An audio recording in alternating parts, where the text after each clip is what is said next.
Hello, dear IEEE family. Welcome to the IEEE Turkey Student Branch 3rd Communication Society Conference. I want to tell you about the program flow. First of all, Mr. Roberto Saracco will be with us with the presentation of Smart Cities. Then, Huawei Turkey R&D Deputy Director Boran Demirciler is going to make his Huawei Turkey R&D presentation. Finally, our esteemed teacher, Mr. Shoaib Aslan, will make presentation of quantum communications to us. In our events, one Google form will be posted in each session. During the session, those who attend at least or out of 6 sessions will be entitled to receive a certificate. During the event, if you have any questions to our esteemed teachers and us, you can send them from our chat and social media accounts. I wish all my friends and dear teachers have a good time.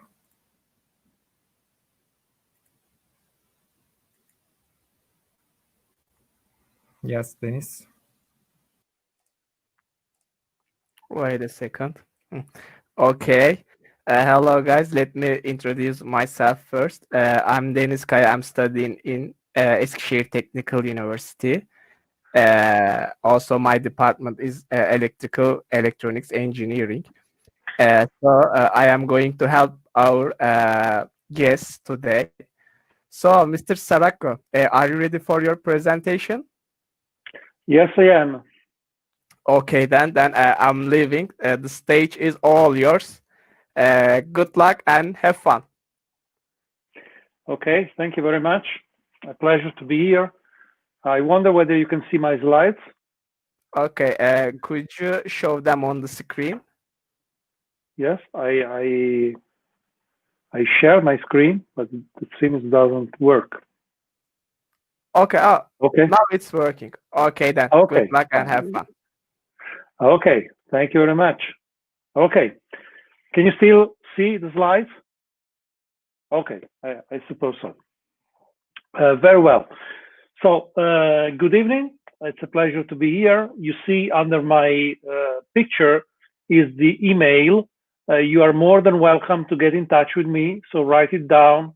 I already sent a copy of the slides to the organizers, so you will get the copy and you will find my email there. Don't be shy, correspond with me. You can also get me via LinkedIn. I'm there. I'm publishing every day a post on my blog talking about evolution of technology, the impact on the market, and I'm also touching upon smart city once in a while in that blog. So what I'm planning to do today is to share with you some ideas about smart cities, starting with the digital transformation. We're just going to touch upon digital transformation very briefly because now the cities are all moving into a stage where they are going to use data, more and more data. This is what makes the city smarter and smarter. So I'm going to talk then about the basic concepts, the enabling technologies, and then move into how can we build a smart city. So giving to you some tools for the execution, for changing. So when we are going to talk with a municipality, with the mayor of a city, you can tell him not just what a smart city is, but rather how can we make a smart city out of the city we have today. And finally, I'm going to touch upon the smarter citizen, because I really don't believe that you can have a smart city if you don't have a smarter citizen. So the two of them are really connecting with one another. Now, let me start with the digital transformation. And for this, I'm just using the diagram that you see on the right-hand side. You see there, we are living in a world of atoms. And this world of atoms is basically a world that we have learned to deal with from an economics perspective in terms of scarcity. Because, you know, if I have an atom and I'll give my atom to you, you have it, but I no longer have it. So resources are limited. However, in the last decades, we have started to use sensor to convert atoms into bits. And the magic of bits is the fact that if I have a bit and I'll give you my bit, you have it, but I still have it. So by moving from atoms to bits, we are shifting from an economy of scarcity into an economy of abundance. And this is actually the core, what is meant by digital transformation, transforming our activities that are being performed today in a world of atoms into activities that can be performed in the world of bits, in the cyberspace. And once you are in the cyberspace, you can use that cyberspace, those bits, those data, to mirror and model the physical world.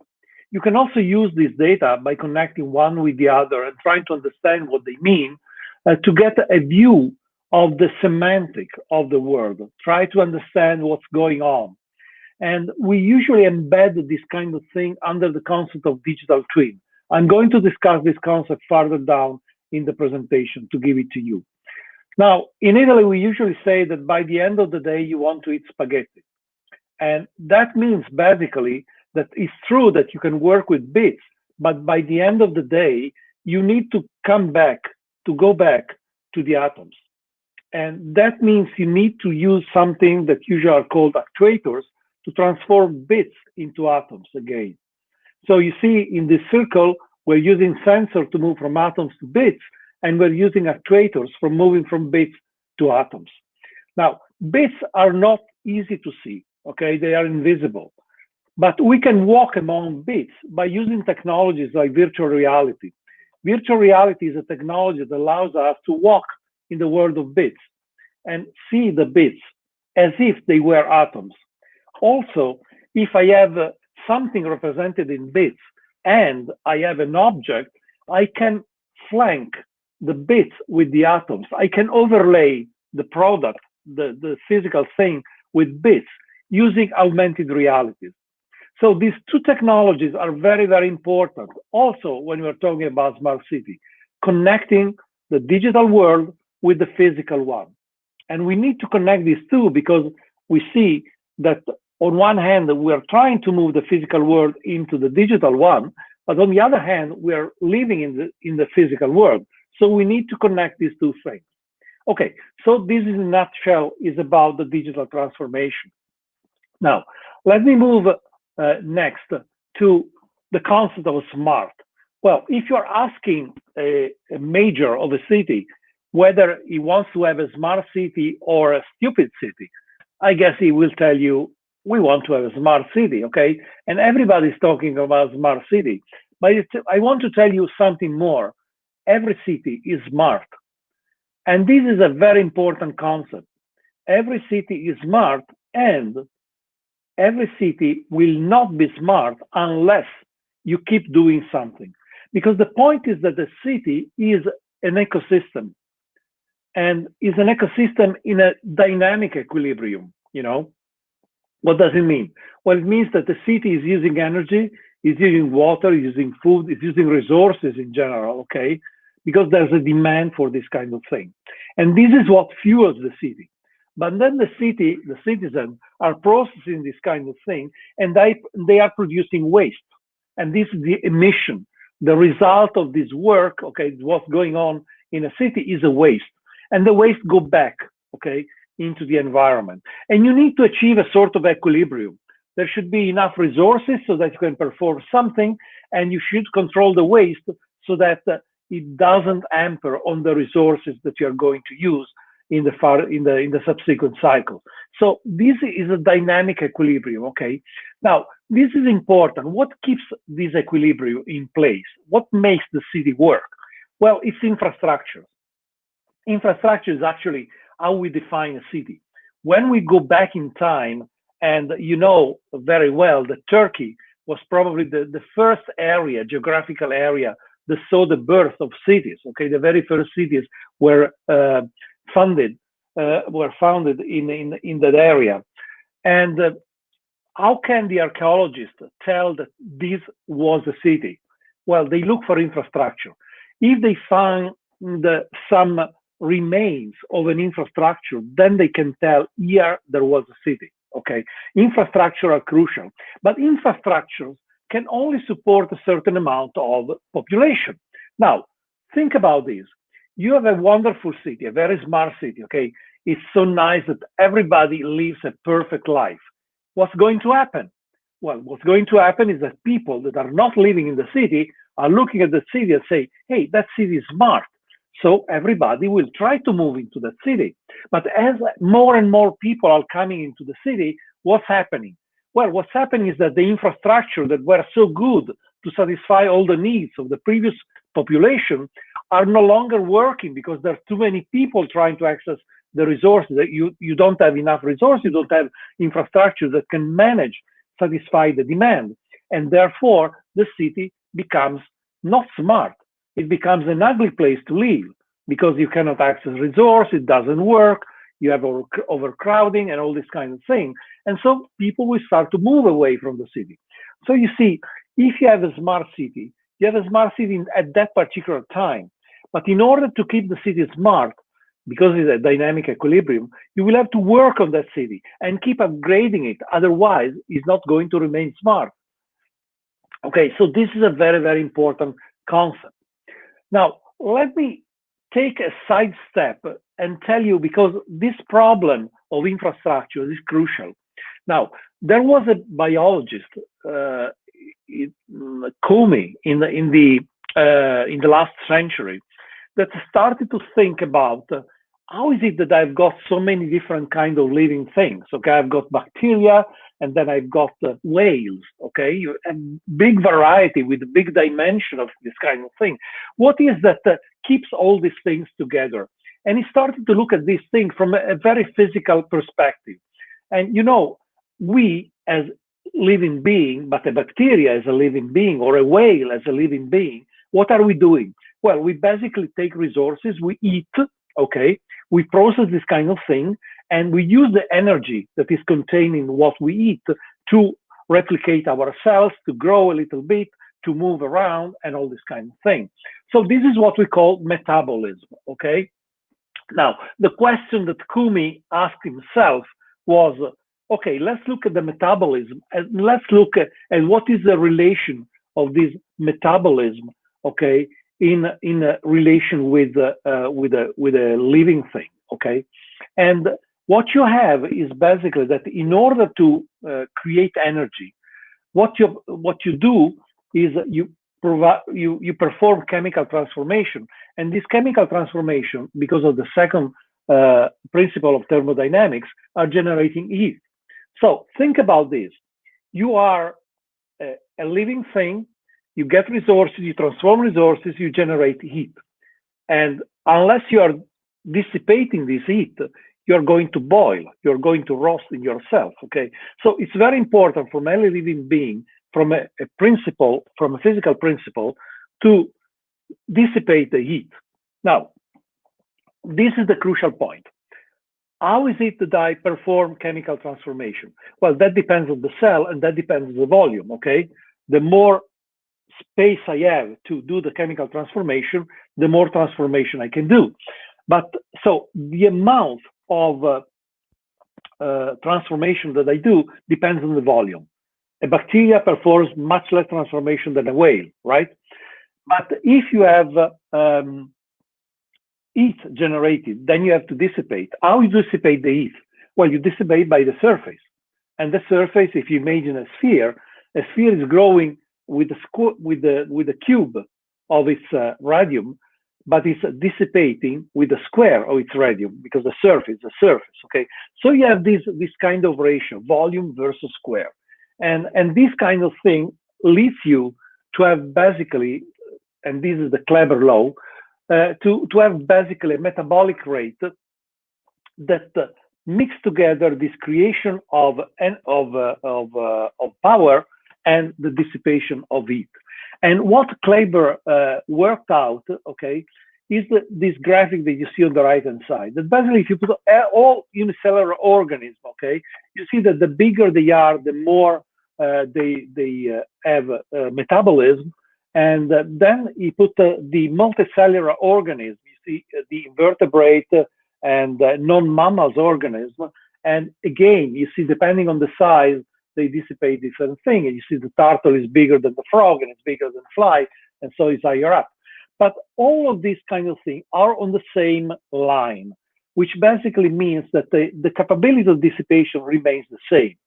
And if you look at the mammals, it's again the same kind of dissipation with reference to metabolism.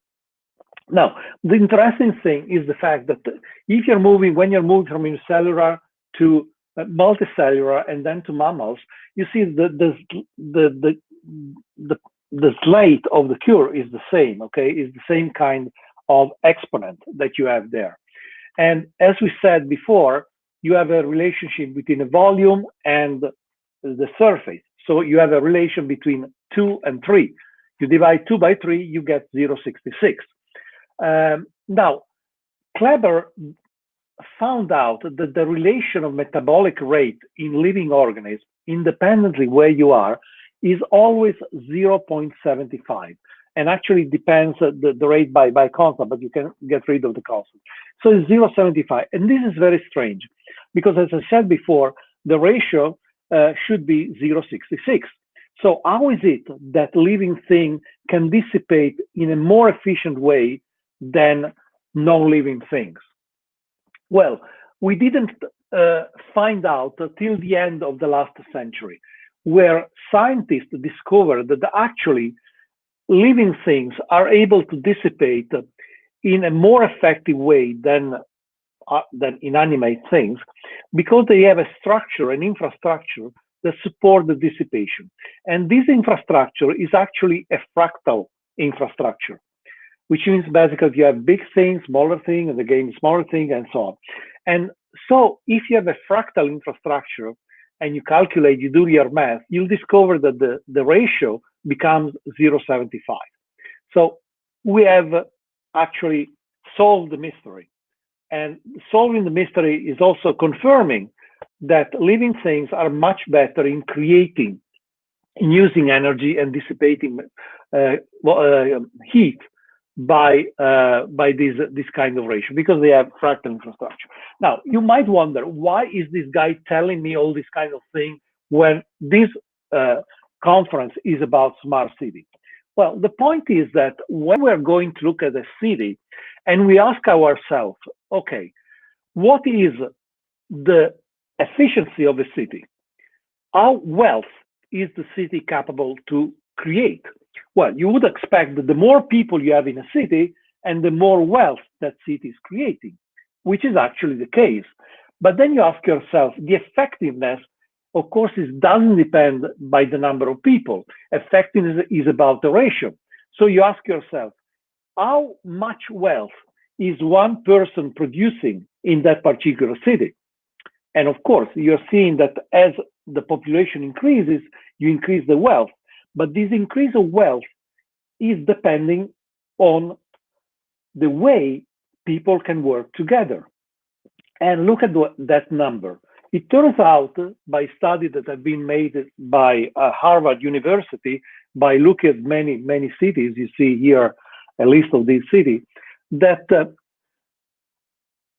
the ratio is 0.75. Again, is a fractal thing.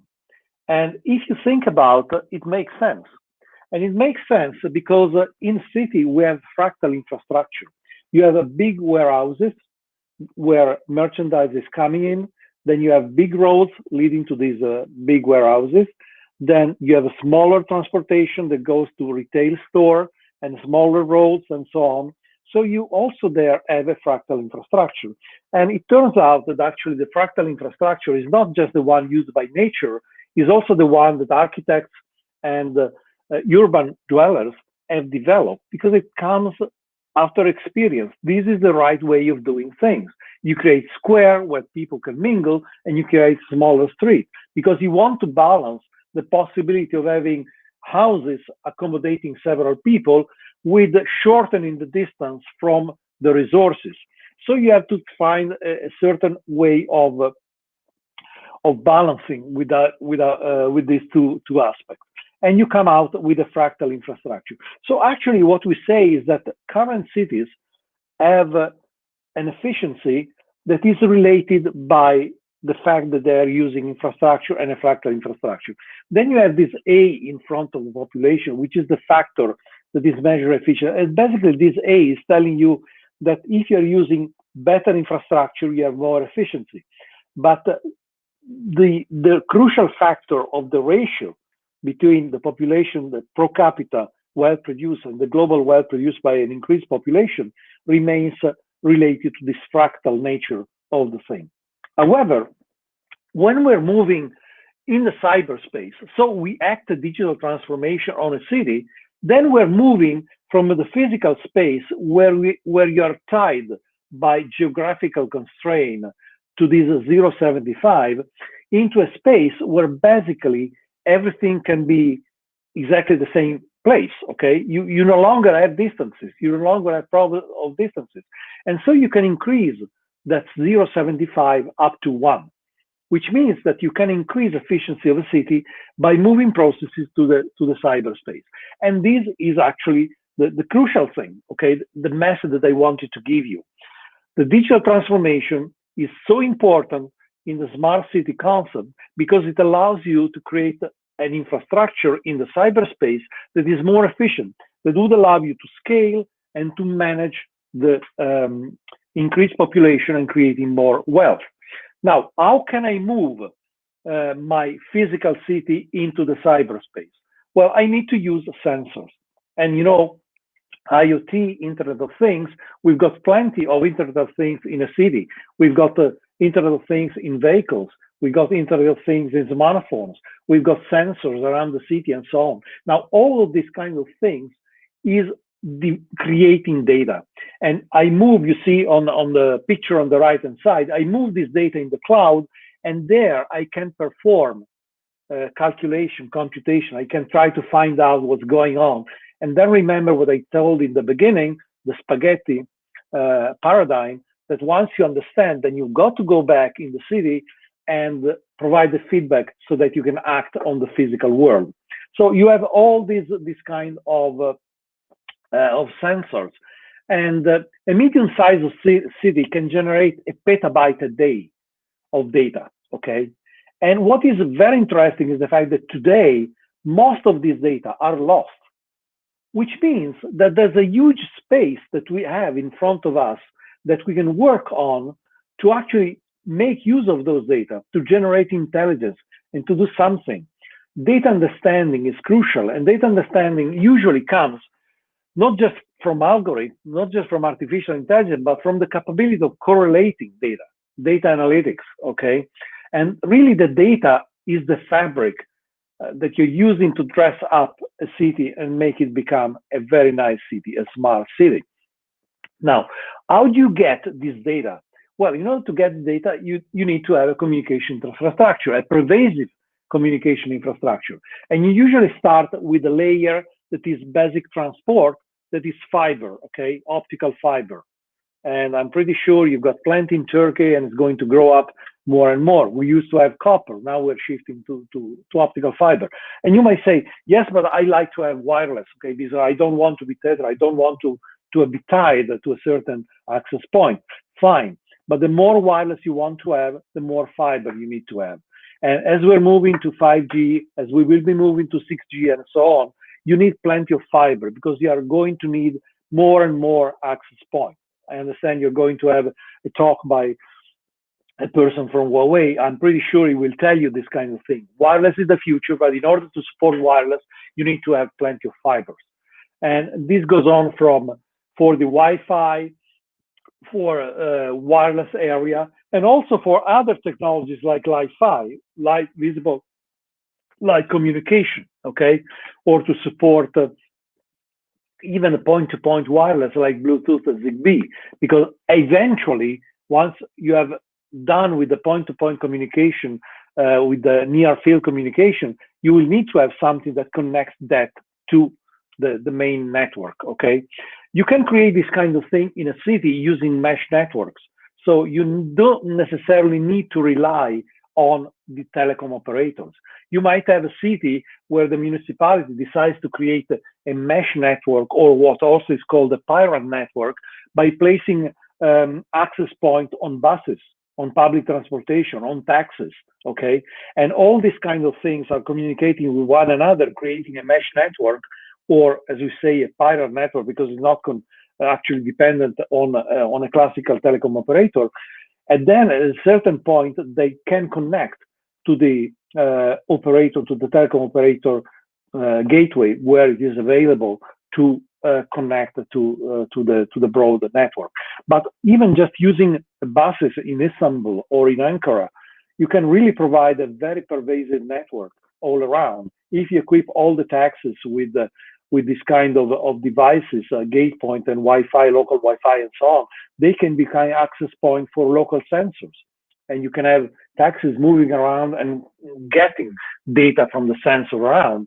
Once you have the data, what you want to do is to move this data into a platform so that these data are not just there to be analyzed, but they are there also to let other people, for service provider, to access the data, analyze this data, and provide additional services.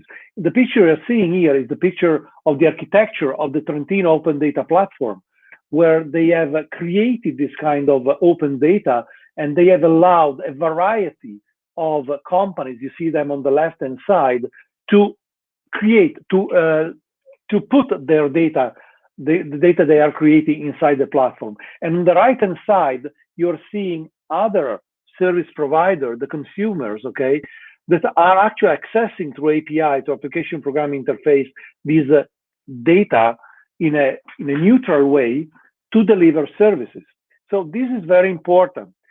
The point is, on one side, you accrue data, on the other side, you have to make this data available so that they can be transformed into services. But of course, you need to provide a mechanism to preserve ownership and to preserve integrity of this data and privacy. So how does it work for this particular platform? Well, they are using data not as raw data, but once the data enters into the platform, they become encapsulated entities. And these encapsulated entities work according to some rules that have been defined. So that one rule might say that when this data reaches a certain threshold, then it should generate a signal. And this signal is shown on the outside. Wow, I lost the thing. What happened there? Okay, here it is. The other thing is that this data, encapsulated entity, can become context aware and follow what's going on in other parts of the data. So you become aware of the context. And eventually can also be able to learn, okay, through machine learning or something like that, what's going on. And because of that, react.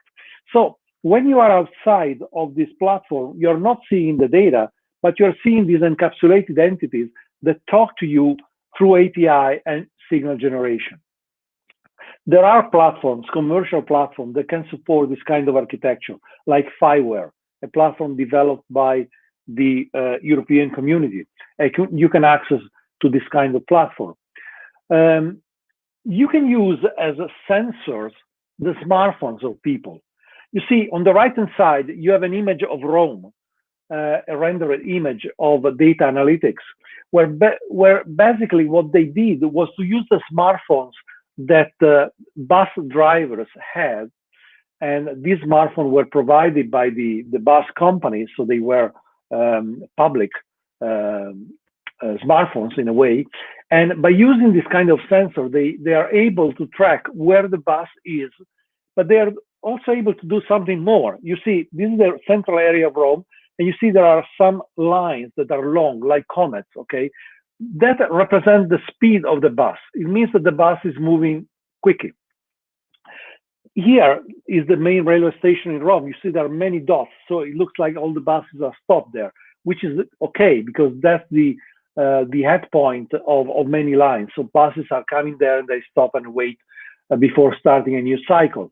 But using this kind of parameters, they can also spot if something is wrong. Because rather than moving at a certain speed, you see the buses started to slow down. And so it means that there should be a traffic jam. So just by looking at this kind of data and processing this kind of data and correlating this kind of processing with previous data that you had for previous day, you can spot that something wrong is going on.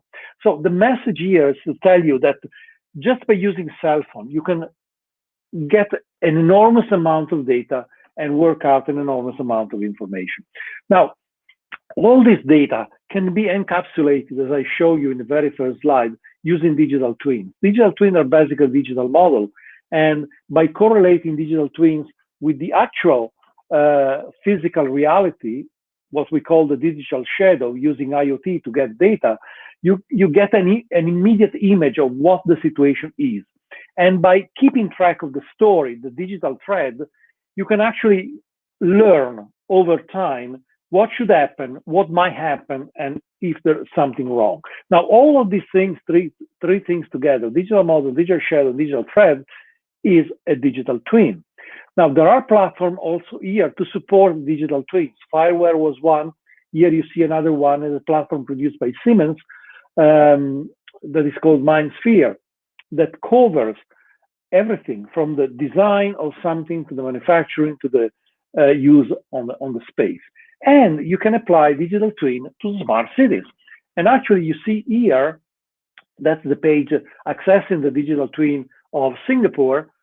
Singapore was the first city to create a digital twin, and starting January 1st, 2019, so it's about 2 years now, they are working the city using digital twin, okay? And this digital twin is correlated with many other digital twins of infrastructure in the city and so on. And when you want to be aware of what's going on in Singapore, you can access the digital twin and get information from the digital twin. Now, going into practical thing, okay, how do I develop a smart city? Well, there's going to be a huge investment for developing a smart city, close to 2 trillion in 2 years' time every year, okay?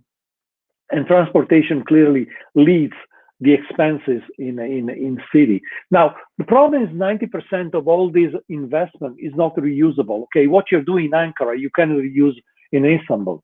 However, 10% is a huge amount of money. And if you're really working using standard, using this platform like Fireware and so on, you can use part of that. So if you're developing an application for Ankara, well, you can use that application in the context of Istanbul. And it doesn't make sense to reinvent the wheel for creating the very same application in Istanbul. You're just changing the data, okay? So you need to have this kind of thing. Now, of course, there's a huge complexity because to be able to do this kind of thing. And you can use this mechanism like GIS-based data exchange or shared data exchange in a framework of open data, so that you create an application on an infrastructure, a platform like Fireware, and then you can reuse that kind of thing in a different context, provided that the data have been designed according to an agreed ontology and according to a specific architecture, the open data architecture. So this is very important. The other important thing is that quite often the money that is being spent to make a city smarter is seen as a sunk investment. Okay, you're just spending money for the sake of making the city a little bit better. But actually, you should turn the things around and you should ask yourself, if I'm investing in a city, this city is becoming more effective, more productive. Remember what the talk I gave you, the concept I talked to you before about moving to the cyberspace and making it more effective. But if I can make the city more effective, then it means that I can generate more business, and it means that I can generate more revenue. So this investment should be done not as a cost, but as a way of investing to generate revenue. And this is actually a graphic representing the kind of revenue that can be generated by smart city, okay? If these are designed according to this principle to generate business potential for third parties.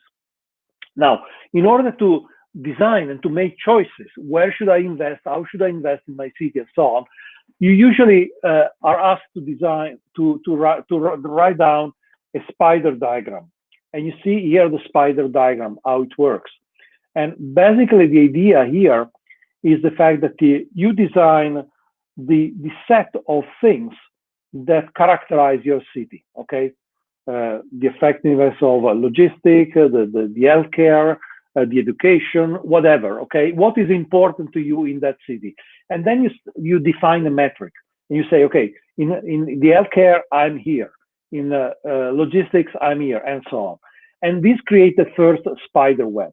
And then you ask yourself, okay, where do I want to be in healthcare? Okay, and you take the best in class in healthcare. You look at, I don't know, in some place in Switzerland. You say, I want my city to be like Geneva. Okay, in terms of healthcare, something like that. And so you place your dot on a bigger circle, and you do the same thing for all the parameters. You see in this graphic there are many parameters related to a city.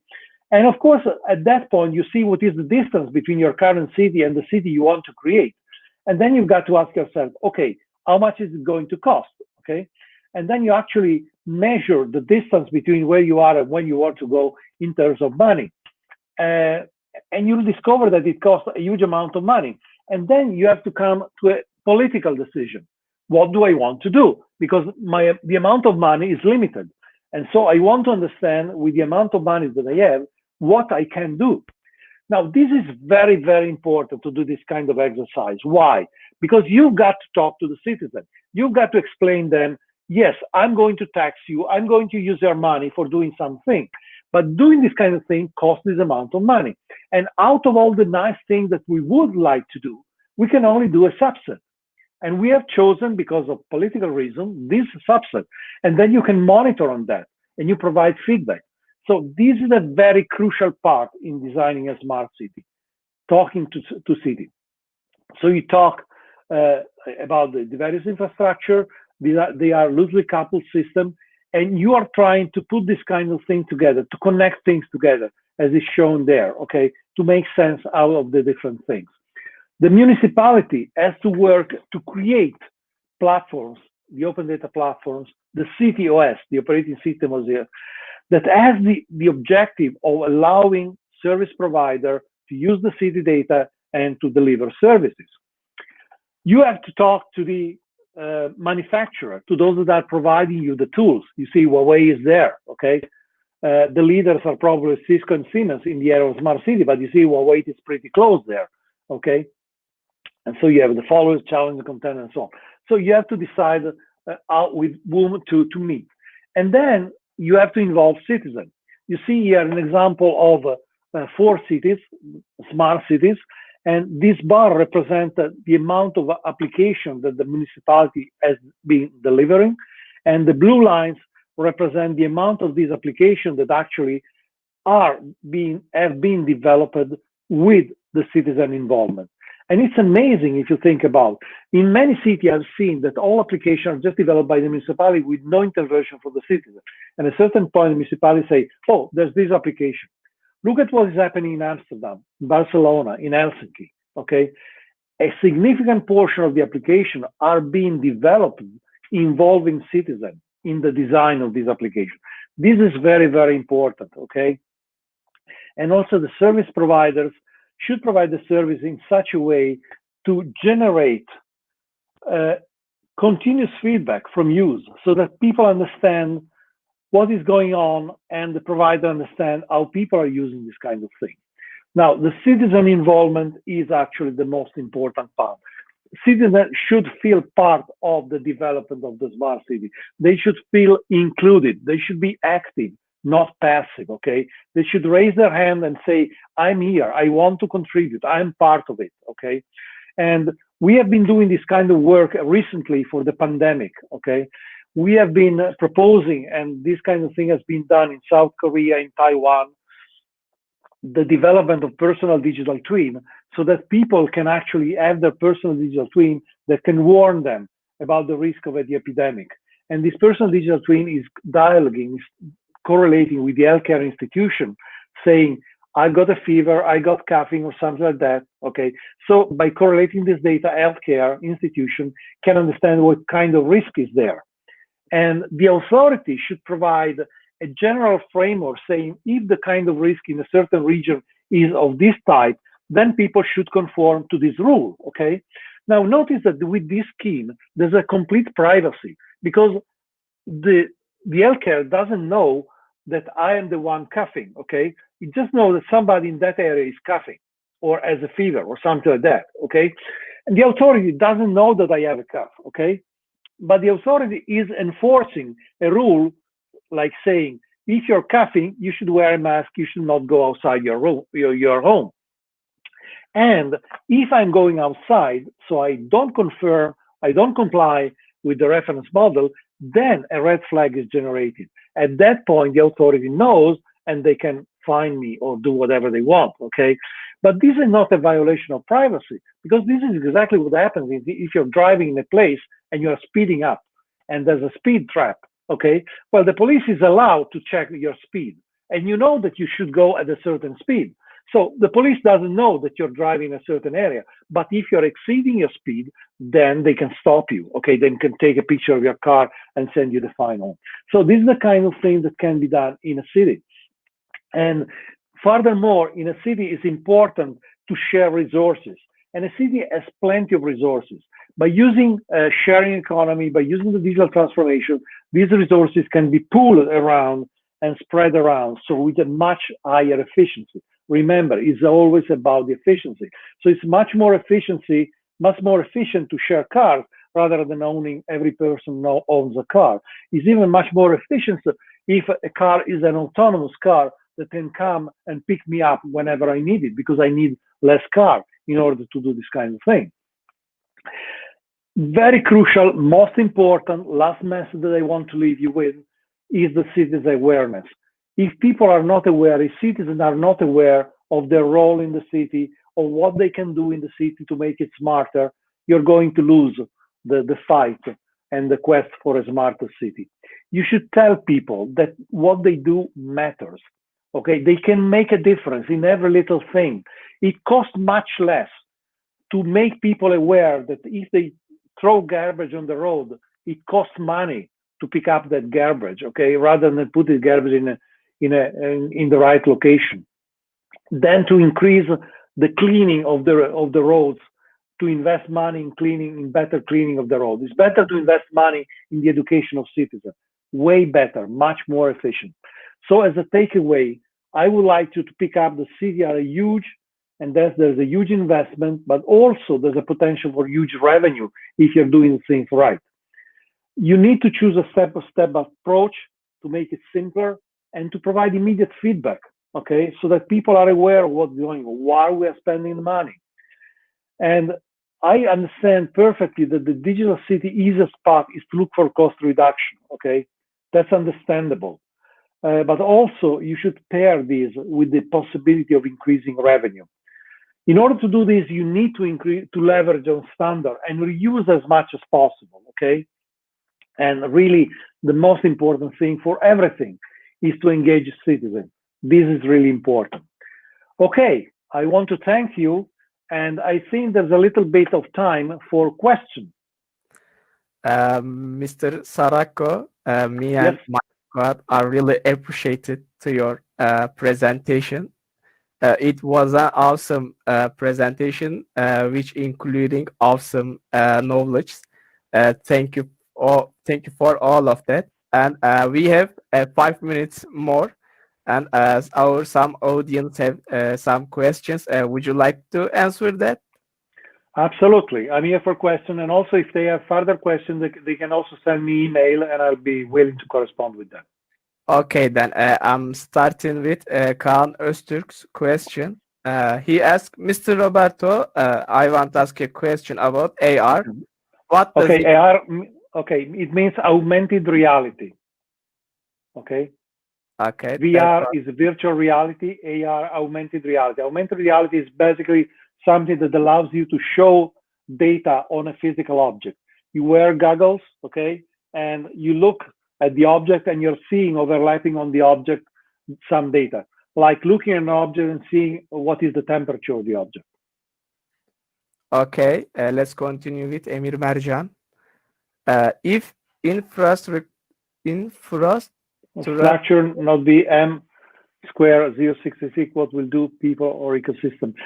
Well, actually, this 066 is just a derivation, immediate derivation from this ratio between surface and volume, okay? So you get this 066 because volume is at the cube and surface at the square. So 2 divided by 3 is 066. And most of the city, as they grow, they try to to achieve better and better efficiency, and they result in a fractal infrastructure. So this fractal infrastructure is 0.75.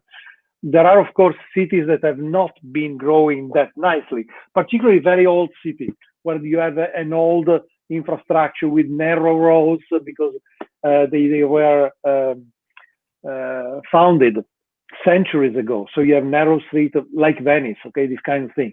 Venice is not a very efficient city. I bet is the efficiency, if you go and measure it, is much lower than 0.75. It's actually lower than 0.66 because they are very very old. But modern cities, they tend to be close to 0.75, and even cities like Brasilia are that kind of thing. Okay, thank you for that too. And also, here is another question, and I think you are seeing it on the screen. Okay, well, you're surely not going to use 5G in 2040 because every G lasts for about 20 years, okay? So we've got 5G now. It will take perhaps 10 years to be fully deployed like a 4G today, and it will keep going on to the 2040. By 2030, we will start to see 6G coming up, okay? And 6G is going to be different. It's going to be different because basically it's no longer to be a network provided by the operator, but actually it's a network that will be created by devices. Every device has the capability of generating a network around it, and all these devices communicating among them using terahertz frequency because they are close to one another, and so they create an immense bandwidth and very, very high density. Now, the interesting thing is that with current networks, the more users there are, and the less bandwidth per user, because you have more people in the same cell, and they have to divide the bandwidth among them. But with this kind of paradigm, with 6G paradigm, is different, because the more users you have, the more bandwidth you have, because each user is creating a hub with providing bandwidth. And you already have example of this when you're using your cell phone for tethering. You're creating a hotspot with your cell phone. Okay, there is no question anymore. Thank you for your attendance. It was really a good presentation. Also, we are appreciated to you. Thank you for my pleasure. Our pleasure is too. Thank you for your attendance. See you Keep in next touch. Send me an email. Okay. Bye-bye. Okay. Bye-bye. Alp, could you come here because now it's your turn. Mine is finished. Alp Güzel, please come to the stage. Okay, bro. Now it's your turn. I'm leaving the stage to you. Okay, we Good will luck. continue. Thank you. We will continue with our second session at 8 p.m. So see you at 8 p.m.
Hello everyone. We will start our second session just now. Mr. Demirciler, can you open your camera?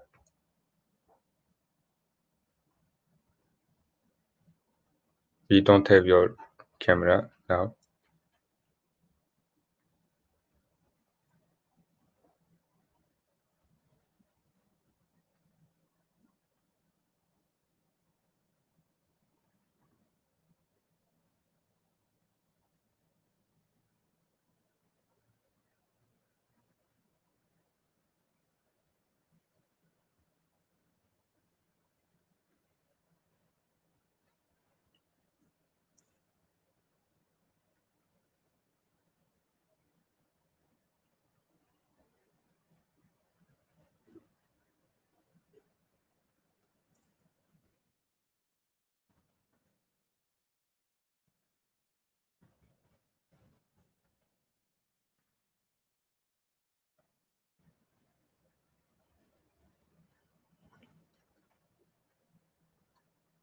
We have a little problem. We will be back in just a bit.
Okay,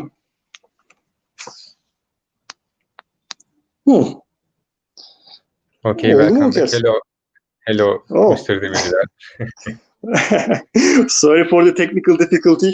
Somehow couldn't manage to enter through the laptop, but the cell phone is working just fine. Okay. Again, sorry for delay. We are waiting for the presentation. Okay. Okay. In a minute.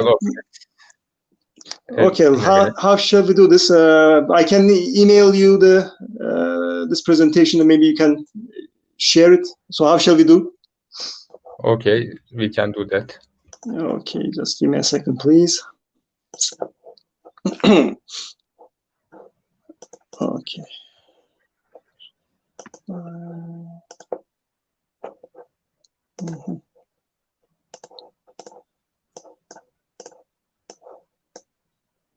Okay.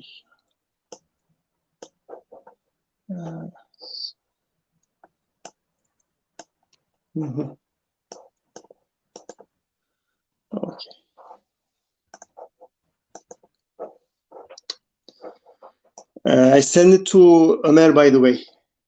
Okay. Okay.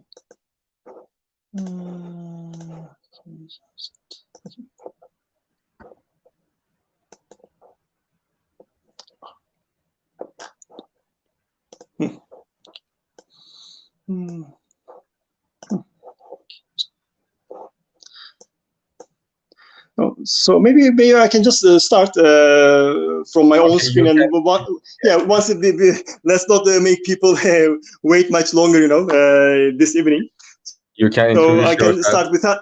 Yeah, definitely. We can start with that the PPTs, and then when the PPTs come, we can also go from there. So again, sorry for the delay, guys. I'm Boran Demirciler. I have been working at the Huawei R&D Center for the last 10 years. I joined Huawei in September 2010 in the R&D department. And prior joining to Huawei, I had also worked another 10 years in the USA in Nortel Networks and Ericsson. Again in the telecom domain, again in the R&D side. So I've been in this domain for nearly 20 years. And in Huawei, I started as a team leader, project manager, department leader, and recently I've been working as the deputy director for the R&D Center. And again, it's my great pleasure to be attending this conference organized by the Turkey branch of IEEE Communication Society. And it's also a great pleasure for me to follow up the very insightful and intuitive presentation by Mr. Sarako. It was very interesting to hear about the theory behind the smart cities and where they can evolve in the future. So also as Huawei and as also Huawei Turkey R&D Center, we are and we will be doing our best to provide the infrastructure and to provide the technologies to enable such smart city vision in the future. So in the most part, I'll briefly talk about the Turkey R&D Center. What we are doing, what we aim to do in the future, and so forth. And hopefully, by the end of this session, the audience will have a better understanding of our Turkey R&D Center, and hopefully our student friends and our colleagues maybe in the future will be more intrigued to join us and work with us as well. Before getting deeper into the Turkey R&D Center, let me briefly talk about Huawei. Most of you guys must have heard about the company, but just to give a brief information, Huawei was founded in 1987 in Shenzhen, China. And in the past 33 years, it has turned into a giant ICT company. And when we fast forward to today, we see that Huawei now globally employs nearly 200,000 people, and almost half of those people are working R&D oriented. So it's a company which puts a great emphasis and great focus on R&D. It's now operating in more than 170 countries in the world. And then in the last year, it also cracked into the top 50 of Fortune Global 500 companies. So it's currently ranked number 49. So what is the business domain of Huawei? I mean, Huawei started as like a carrier vendor company operating on the carrier domain. So it basically started selling equipment to telecom operators for the infrastructure. And then more recently, it also got into the enterprise business, working with banks, governments, schools, and all the kinds of enterprises you can think of. And more recently, Huawei also got into the consumer business. And this is the area where probably most of the people out there know Huawei from, from the Huawei phones, from Huawei, the smartphones, the tablets, like the smart glasses and so forth. So its consumer business is growing very rapidly, and it has become like the most popular business subgroup of the company. And from Huawei to Huawei Turkey. Huawei Turkey was established back in 2002 in Ankara, and then the Turkey R&D Center was established in 2010. So this year we are actually celebrating our 10th year in Turkey. So what has happened in this past 10 years? And great, I see the presentation also. Super. Yeah. Okay, great. So can you please come to slide 3? Okay, Deniz, can you come slide 3? Great, perfect. Okay, so it's great teamwork. So now in Turkey, R&D, in the past 10 years, we have made a great deal of investment to Turkey. Nearly 150 million USD investment has gone into the Turkey R&D Center. And when we started out, it was quite small. When I started back then in 2010, we had, of course, less than 100 people focusing on a small group of projects. But now we have more than 620 employees. And from what kind of background these employees are coming from, we have researchers, academic-oriented people. We have, of course, the software developers. We have the test engineers, solution architect, system engineers. And on the management side, we have the project managers, product managers, quality assurance engineers. So basically, we have all the roles that you would need to, let's say, create a product end to end, or drive a project end to end. And we are, of course, located in Turkey. Our main focus is the Turkey area, but we also operate on a global scale. So we do projects not just for Turkey, for also other global regions as well. And in the past, we worked with more than 30 countries, delivered project to more than 40 customers. And we have now more than 100 projects under our belt. And in the past, we have more than 1,500, maybe nearly 2,000 engineers who have come through Turkey R&D Center, and something also we are proud of. So we're also contributing to the ICT ecosystem of Turkey. And while we are working on these customer-oriented projects, we also pay close attention to our academic ties, our work with the universities and professors, and we always do our best to do joint innovative projects with them as well. Until recently, we have been in close collaboration with 15 universities, nearly 20 professors. So we collaborate with them on various type of projects. So we have established ICT academies in Turkey. I will talk a little bit more detail about this towards the end of the presentation. But now, we are kind of trying our best to improve the ICT ecosystem in Turkey as much as possible. We are also involved in like the TÜBİTAK-oriented projects. We do different projects under different TÜBİTAK programs. Maybe you are familiar with them, like the 1501 program, 1505 program. Recently, we are into the program named 2244, which is the industry PhD collaboration. So now we have agreements with 3 different universities where we closely collaborate with the PhD candidates in those schools. So hopefully we will leverage this cooperation and be a successful bridge for the academicians between the academic world and then the industrial world. Okay, we can move forward to the next slide. Okay. Great. So again, I mentioned before that Huawei places great focus on R&D. So and Huawei spends maybe more than 10% of its annual revenue on R&D, and maybe it's not maybe, I mean, it is the key factor for Huawei to grow so fast in the last 10, 15 years. Is because of this forward thinking, because of the investment in the R&D. So when we look at the R&D map of Huawei, of course, the biggest R&D centers are located in China. So the Shenzhen is the headquarters. So there's a very huge R&D center there. I mean, I visited the R&D center last year. There are more than 10,000 engineers working there. It's a huge complex. And other than Shenzhen, there are big R&D centers in Beijing, Nanjing, Xi'an, Shanghai. So the R&D center is the main R&D centers are in China. But when you go outside China, again, Huawei strategically places R&D centers on different parts of the world, depending on many factors, like depending on the the talent, the resource availability, the maybe geopolitical situation, like the universities and academicians available in that region. So there are many factors in play. But based on that strategy, Huawei has placed R&D centers all around the world.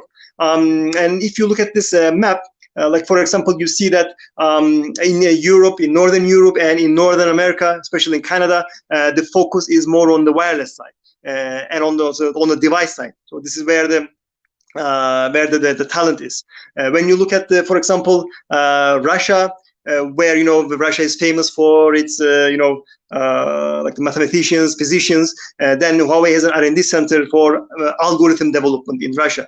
If you look at the Europe, for example, in Milan, there is an R&D center focusing on microwave because there are plenty of universities in Milan and plenty of distinguished professors in Milan focusing on this particular area. So Huawei wants to leverage this, let's say, these the benefits that these regions are offering.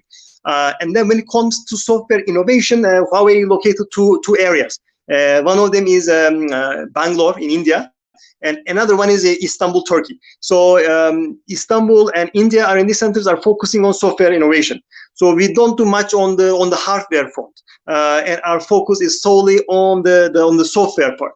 And if you look at the size, when you look at the size of the R&D centers, the Istanbul, Turkey R&D center is the second after India R&D center. So we are the second biggest R&D center.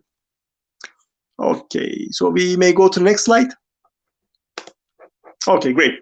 So, okay, what is the Turkey R&D Center's footprint? So I mentioned before that, okay, our focus may be in Turkey, but we are positioned as a global R&D center. So I mentioned at the beginning that Huawei's business is on different domains, right? We have the carrier networks, mostly doing business with the operators. We have the enterprise domain, we have the consumer domain, and very recently Huawei also established a cloud and AI domain. Business group, because that in the future the cloud and the artificial intelligence will definitely play a huge role. So Huawei established a business group just for that. So we have these four main business groups, but in the early years of Huawei Turkey R&D Center, our focus was mostly also on the carrier domain, just delivering value-added services for the carriers in the globe was our main, let's say, main target, main objective. So for this purpose, we work closely with local operators, I mean, namely Turkcell, Vodafone, and Türk Telekom. But we were not limited to the Turkish operators. So we did actually plenty of projects during these years with some other global major carriers, operators. Like we work with Telefonica a lot. So Telefonica has many branches in Europe and South America. We work with Deutsche Telekom, O2, Telia Soneria. We work with STC very closely in Saudi Arabia. So we had established all these close connections with these operators, and we delivered end-to-end projects. We delivered end-to-end value-added projects to those operators. And how it usually worked was that we initially send our solution architects to these countries. So those guys went to Europe, they went to Colombia, Brazil, wherever the project is, work closely with the customer, basically clarify the requirements, clarify the scope of the project, and then they deliver these requirements to the local guys in Turkey R&D. And in the locally, we have our software developers, we have our test engineers, and they develop these projects. They satisfy the requirements, and of course, it goes through a very rigorous phase of testing. So we have to make sure that the final product really meets the expectations of the customer. And then at the end of the day, we ship these products and we ship these projects to the customers. And most of the time, also our test engineers accompany the software product to the customer, and they also visit the customer to whatever country they might be in, and they also take part in user acceptance test and delivery and the babysitting of the project as well. So basically, we had all these guys with all these engineers taking part in these projects end to end, and also visiting all these countries to make sure that the projects were successful. And as I previously mentioned, I mean, at the end of the day, we had participated in projects in more than 30 countries and serving more than 40 customers in Europe, Central Asia, and also South America. Okay, we may move forward. Okay, thank you. So. If we take a look at the current picture in Turkey R&D Center, of course, the ICT sector is evolving like crazy, right? It's so fast-paced. And also Turkey R&D Center has gone through evolution through the years. So like the earlier years were mostly, let's say, the carrier network oriented domain. But when we come to today, we see more diversity in the areas we are working on. So now we have 5 major departments that are focusing on slightly different areas, like looking at things from slightly different perspective. So we have one department focusing on the vertical industry part. So this is actually very related to what Mr. Saroko was talking about like an hour ago. So we have a group of guys who are focusing on safe city, smart city, and all the related applications. So they're coming up with the technology to enable the vision that was discussed like an hour ago. So we have the one department focusing on this part. And also, let me mention this, in our project departments, we also have some of those small internal projects that are that have been started to improve some of our internal processes. And then when they become mature enough, we also plan to sell them to outside. And one of such project is the test automation project, which is mentioned here. So this is something which is developed end-to-end in-house to further improve our automation processes. So this is also something this particular department is working on.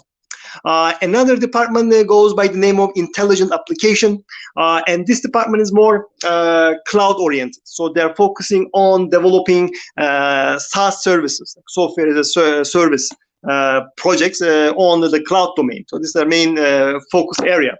And this department also worked on some legacy systems, some video legacy systems like the IPTV. So again, also back in the day, Turkey R&D Center did a lot of work on the IPTV domain. So maybe you are all familiar with it, like the Turkcell has this IPTV platform called TV Plus. So the TV Plus, the infrastructure is from Huawei, and the Turkey R&D engineers worked many years on this product, hand in hand with the Turkcell colleagues to make this product a reality. So this video area, IPTV area, is also something we spent many years on. The next the department we have is named the Service Application Department. So there are a couple of areas this department is working on. The most recent and let's say the most popular one these days is the Huawei mobile services. Also in the following slides, I will spend a little bit more time on this. But basically, Huawei mobile services is the counterpart of, let's say, the Google mobile services. So it's Huawei's own layer, let's say, that it is developing to be utilized on its phones. So this is one area which is growing very fast, actually, in Huawei and in Turkey R&D as well. Another part we are focusing on is products for customer experience management and network performance management. So this is also something that was touched upon in the previous presentation.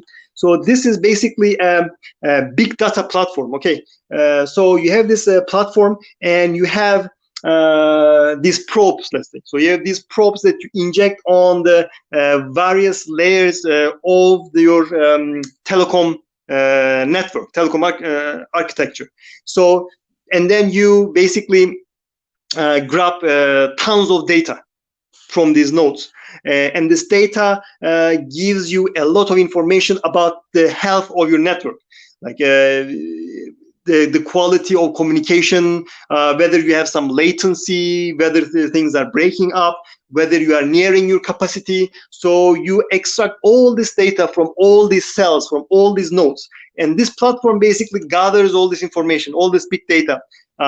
It processes it, it cleans it up, and then it makes sense of it, and then it displays it in a easy to understand and a meaningful way to the end user, to the customer. And then when you look at the end result visually, you can tell the health of your network, and not just the current state of your network, but this system also warns you about future risks. For example, it tells you that, okay, in this particular region, you are nearing capacity. So maybe now you are not getting any complaint calls, but if it goes like this, maybe 1 month from now, you will start getting complaints because you are almost up there. I mean, you have to do something now to increase your capacity. So it gives also gives some direction to the customers. So this is some network product that also we work closely with all the Turkish operators. So it's deployed in here in Turkey, and also in some overseas customers as well. So the fourth department I'll talk about is wireless. So you may go back to the previous slide. Okay, I'm still here. So on the wireless domain, as its name implies, those guys are focusing on the wireless products, right? So on one part, we are working on some Huawei's wireless, let's say, internal products. So we are developing some applications for wireless platforms that are used globally, not just for the Turkish operators, but for the operators globally. So we deliver these products to headquarters, and then deploys these products to all the wireless customers all over the world. On the other hand, these guys, maybe the most important thing they're doing is that they're working on creating, let's say, innovative, these value-added services. They were doing it for 4.5G, and now they are doing it for 5G. So this use case creation, these joint projects with the operators is maybe the most important thing that those guys are doing right now. And the fifth department I'll mention is the AI enablement.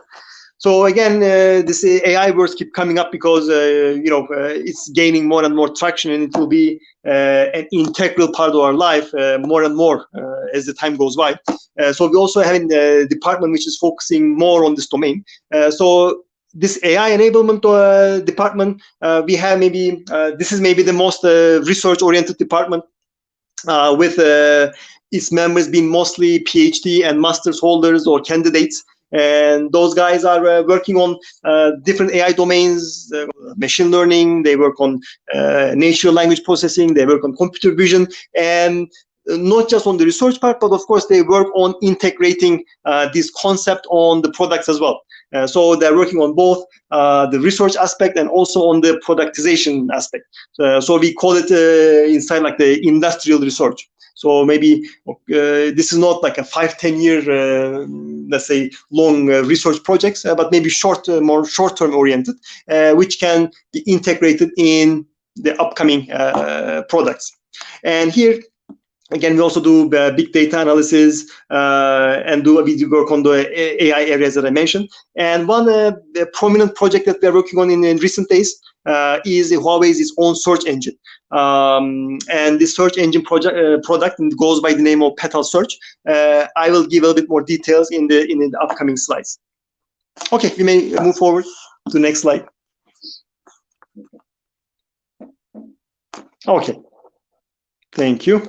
Again, just to briefly talk about some of the projects we have done in the past. I mean, one of them is the Intelligent Operations Center. Again, this is very, very closely related to the the smart city concept that we just discussed.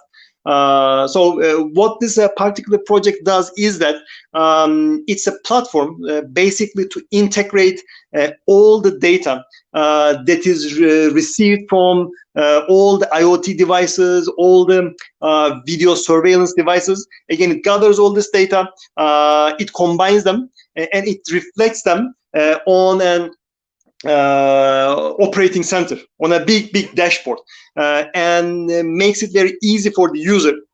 And this end user can be like a municipality responsible guy who is in charge of following up if everything is in order in the city.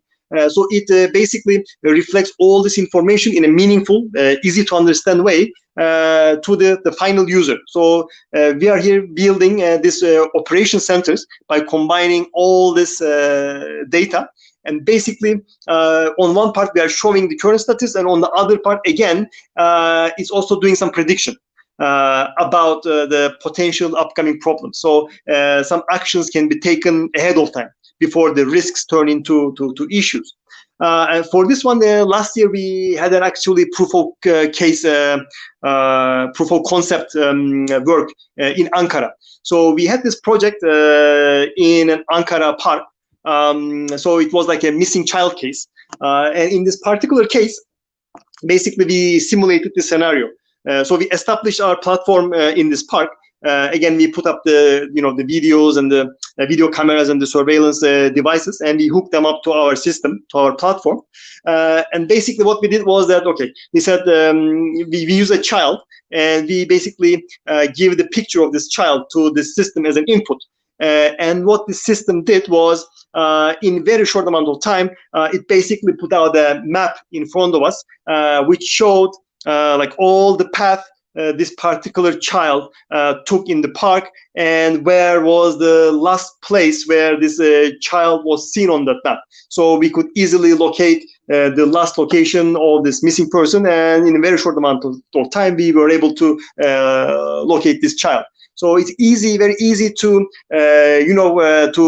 come up with such scenarios and implement them as a part of this smart city and safe city concept. So this is one area we keep working on. Other one is wireless and 5G. Again, I mentioned about the use cases, right?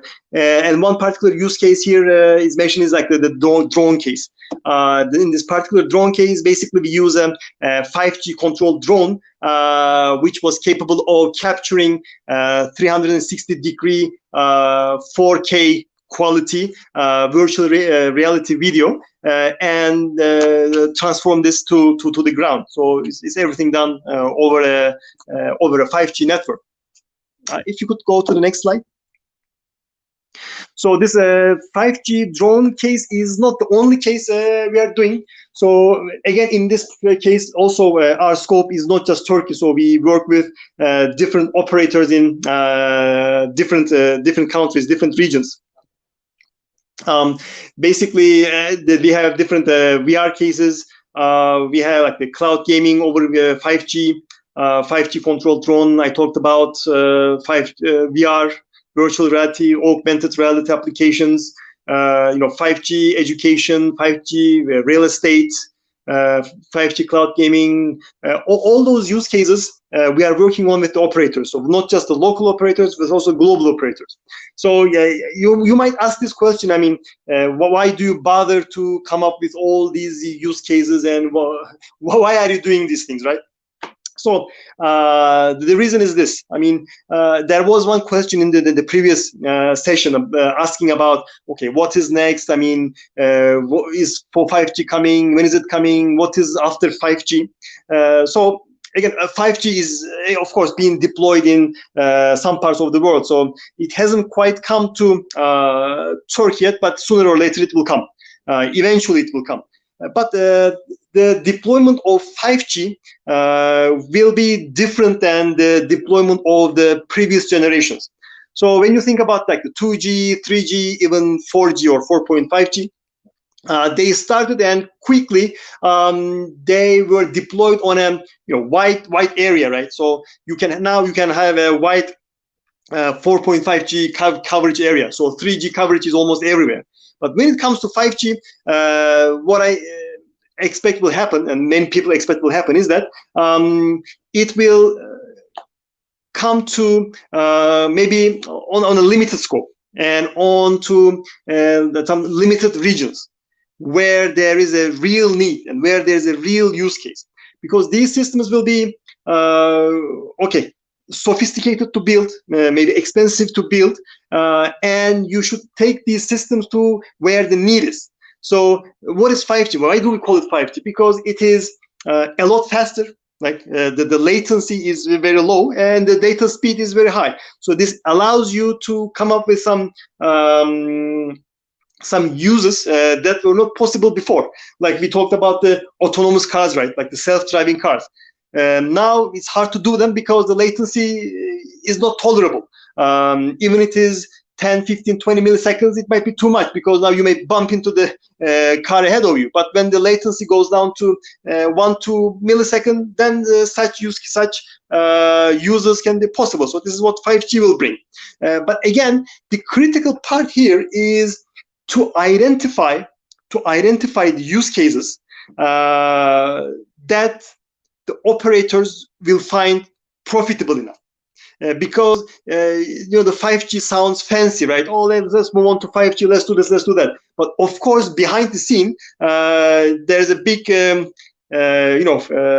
scale of economy. So the investors of this technology has to think about the return of investment as well. So now we are trying our best to help the operators to think outside the box, right? To think about different scenarios, different cases where they can really deploy this 5G technology and where they can really get their return of investment, because that will be the main driver of 5G technology. So that will decide the timing of 5G deployment in Turkey and in globe as well. So that's why we put a lot of focus on creating these 5G use cases with our operator colleagues, and also not just operators, we also cooperate with different SMEs and different companies in this domain. So again, we are doing our best to create the ecosystem in this particular area.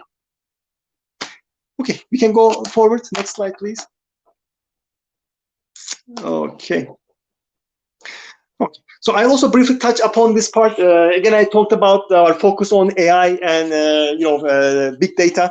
On the AI side, our main focus is on a number of areas. On one hand, we have the computer vision side. So we have friends, we have colleagues, researchers, engineers working on areas such as OCR, which stands for optic character recognition. We have friends who are working on like the face recognition algorithms and more in general on the object detection side. So we are working on improving such algorithms and also deploying them onto our products, onto Huawei products. So that's one part. On the other hand, again, we have some projects, some AI projects, which has mostly natural language processing and big data processing in its root. So we have some projects which are utilizing knowledge graph.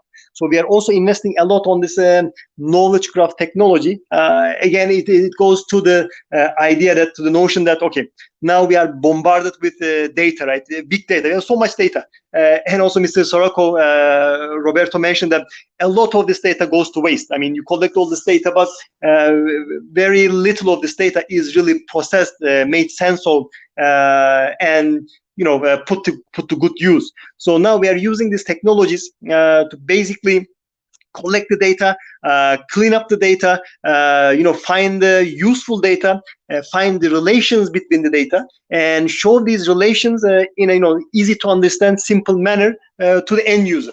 Again, this can be like a business guy or a technical guy, so it doesn't matter. But again, to be able to process that big data, find the relations, and display it in an easy to understand and meaningful way. There can be a lot of use areas for this.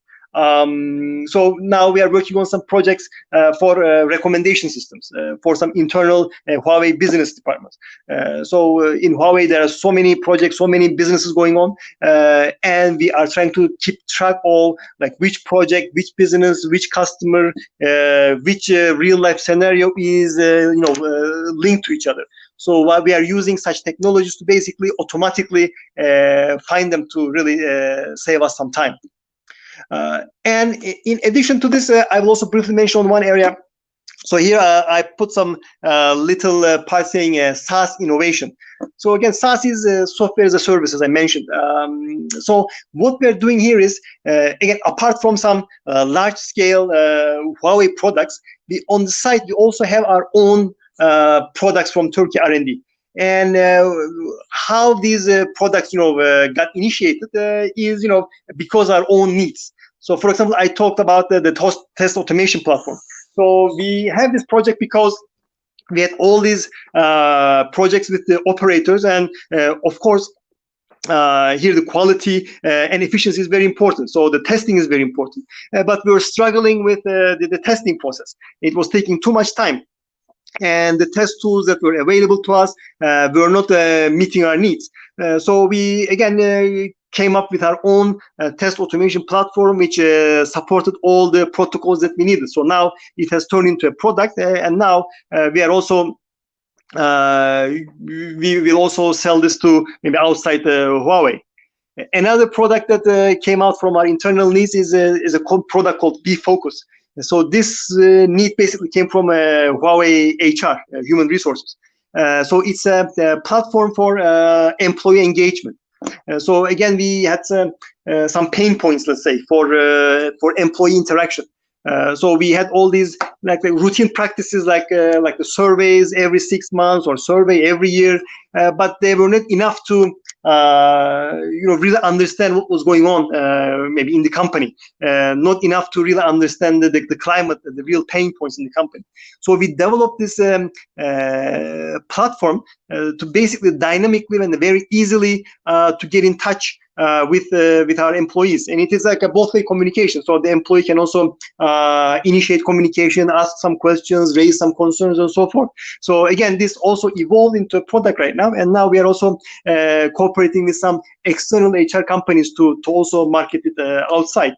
And another such product that we started is a talent interview.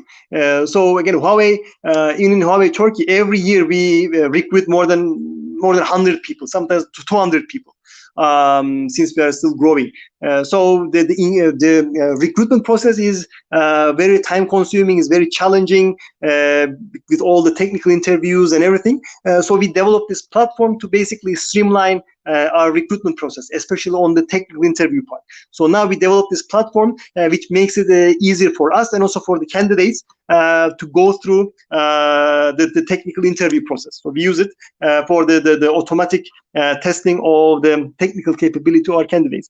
So again, we are coming up with such products also, which we first use internally, and then if we think that, okay, this is a very useful, it's a very cool project with a cool product, the next step is we deploy this, we move this to cloud environment, and then we make it available to the outside world as well, not just to Huawei.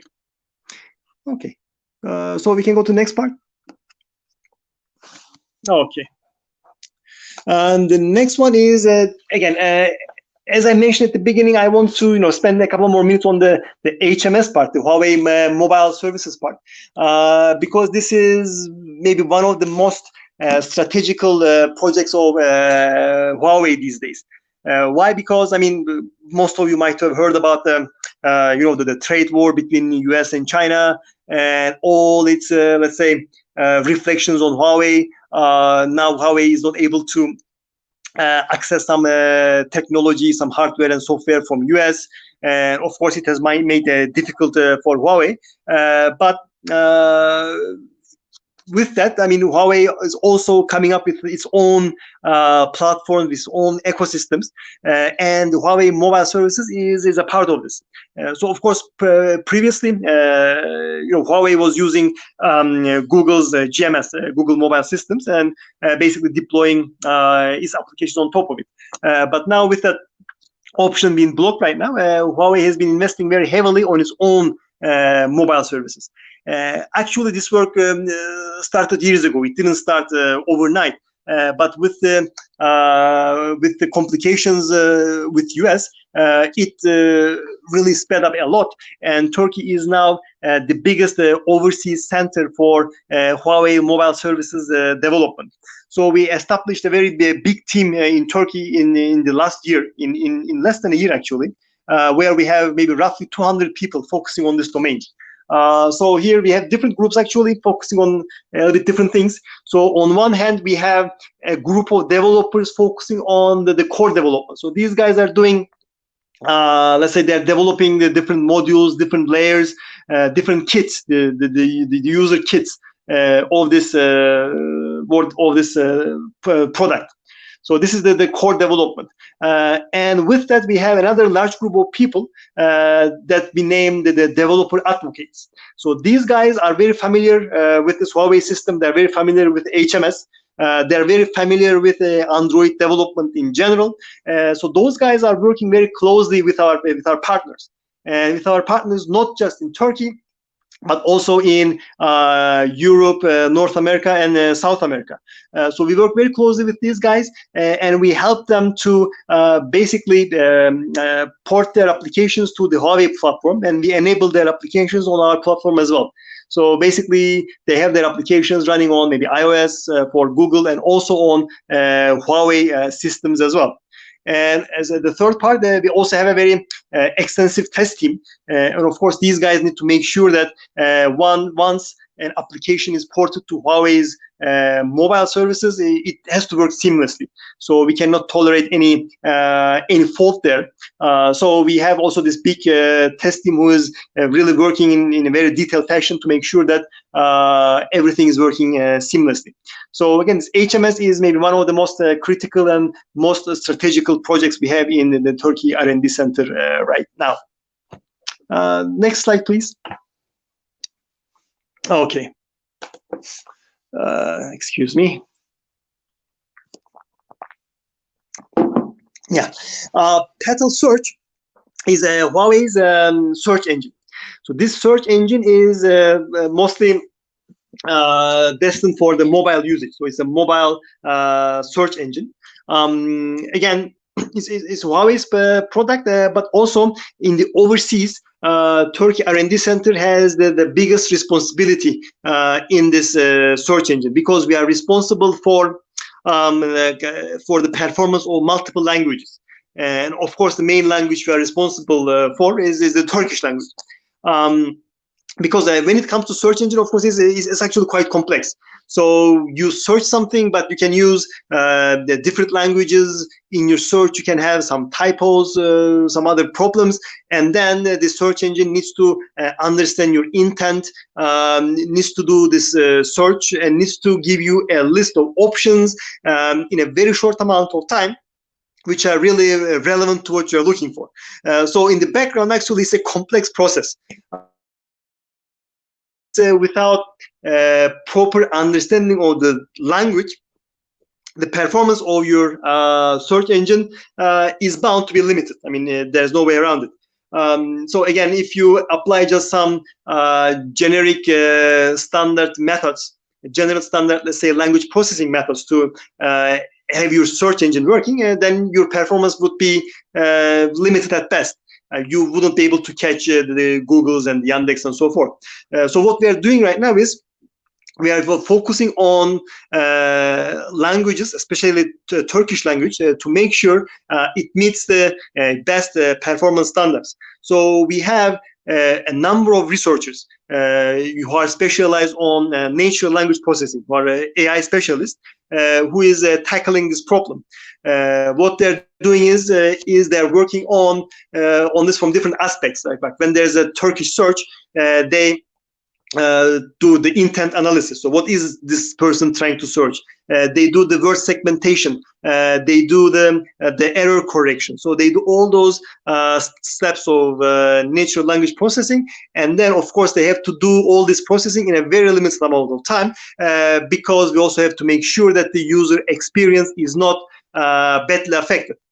So this is also one area we are investing more and more. We also regard as a strategic project, and this is also an ecosystem project for us. So just like the wireless domain, just like the 5G use cases that I talked about, we also view the Petal Search project, the search engine project, as a very good opportunity to create a healthy ecosystem in Turkey. So for this purpose, we are working closely with more than 100 partners right now, and we intend to increase this number higher. So we work on them on different domains like the shopping, hotels, flights, finance, news, whatever you can think of. So we have all these partners on different domains, and we also give them the opportunity to basically have their content circulated more easily. So if you could go to the next slide, I can show you some more information there. Yeah. So this one again, you can see some of the partners we have worked with and we have been working with on different domains. So as I mentioned, on the shopping, finance, education, many different domains we are working with the local content providers, and we are also helping these people to bring these content more easily to the end user in a more high priority fashion. Okay, so after Petal Search, we may go to the next slide. Okay, so again, I want to briefly touch upon this topic as well, because it's quite important in any software company, in any R&D company, which is the software quality management. So of course the software quality has the utmost importance for us, right? We have to make sure that our products, our software products, meet a certain quality standard, and not just one time. I mean, we have to make it sustainable. So we have to catch the standard every single time. Otherwise, the implications can be very bad. I mean, the final result can be the devastating for the company, from the revenue point of view, from the reputation point of view, from everything. So on that journey, actually, we put a lot of thought in it back into 2012, 2013. So how can we ensure that our projects, our outputs reach a certain quality criteria, and we make it repeatable, sustainable? And back then, we decided to follow up this model called CMMI. So what CMMI stands for, it is the Capability Maturity Model Integration. So it's a global standard which was initiated in the Carnegie Mellon University in the US, and it's basically a collection of good practices. And it is very detail oriented, so it gives you like 16 different process areas, from requirement clarification, project planning, risk analysis, verification, validation, everything. So you have to make sure that your organization meets a certain criteria in all these areas. So we went on this journey, and we achieved a level 3 certification back in 2014. So this level 3 is between 1 and 5. Level 3 is the middle. And then we continued on this path, and we reached the highest level, actually, level 5 in 2016. So it was quite challenging and quite rewarding for us. And when then that happened, we were the second company in Turkey, overall second company in Turkey who was able to achieve this level 5 certification. And when we look at the last 2 years, our focus has been more on agile development and DevOps. We are focusing on 2 areas to further increase our efficiency and to further increase our quality. And we are actually reaping the benefits of it. So we see an improvement in our time to market, we see an improvement in our software quality, and we see an improvement in customer satisfaction. So this is a very important area that I wanted to emphasize, how to handle the software quality in Huawei Turkey. Next slide, please. So it's almost 9, so I'll speed up. So I will very briefly talk about a couple of programs that we are supporting very closely in Huawei Turkey. So one of them is the ICT Academy. So ICT Academy basically is a program that was initiated by Huawei to tackle, at least to help tackle, the problem of ICT talent pool deficiency. So now, of course, almost every country is suffering from this. So the ICT sector is growing very fast, but maybe the talent pool is not rich enough to satisfy all the demands. So Huawei is also taking initiative in this part and establishing these ICT academies together with universities.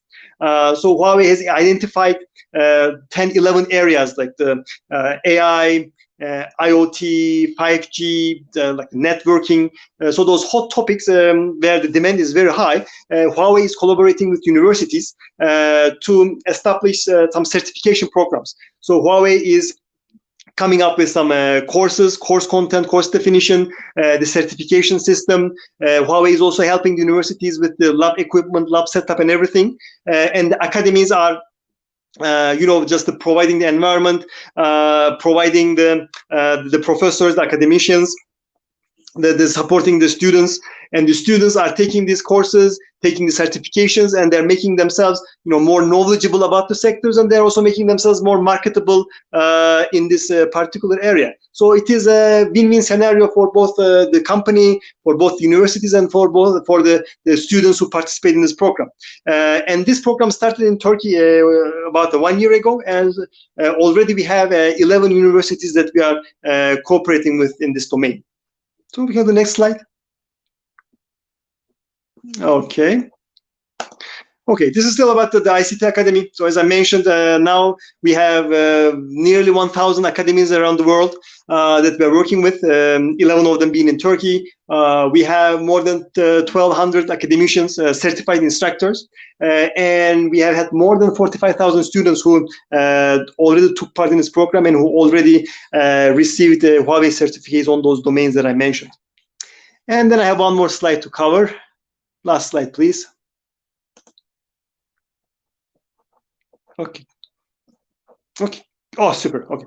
And one last program I will talk about very briefly is the Seeds for the Future program. Again, this is also a global Huawei program that we strongly support from Huawei Turkey R&D, and it's a program also we are proud of. So what this program does is every year from nearly more than 70 countries, we identify about 24 students who satisfy some criteria, and we take these students to China.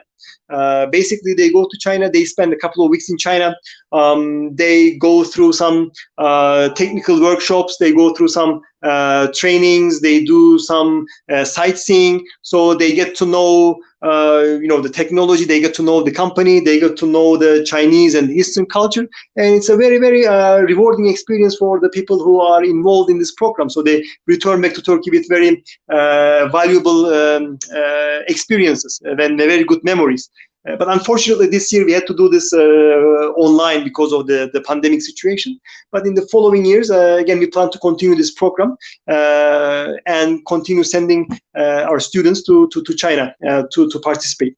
And then every year, we take applications from the universities, and then the winners, let's say, the chosen ones, will be sent to China for this particular program.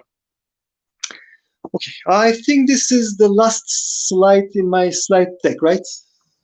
Okay, great, thank you.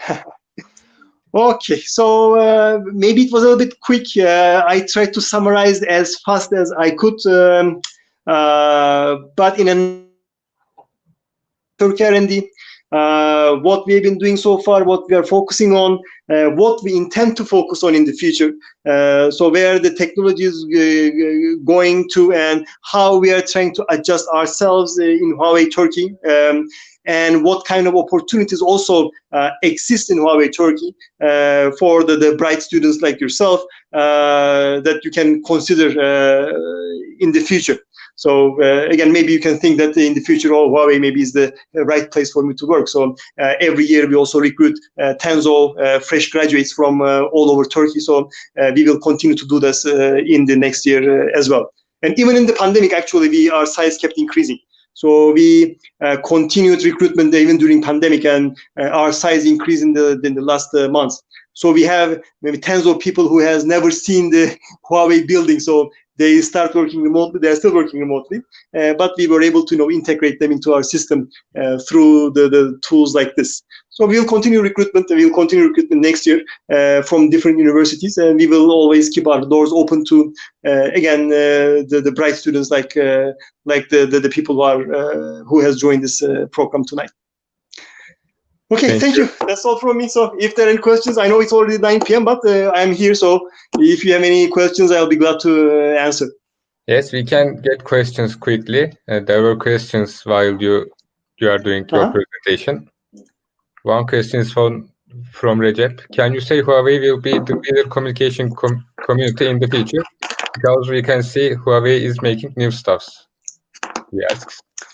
Yeah, actually, Huawei has been the leader in the carrier domain for quite some time, actually. So it has the biggest piece in the pie when you look at the carrier network deployments around the world.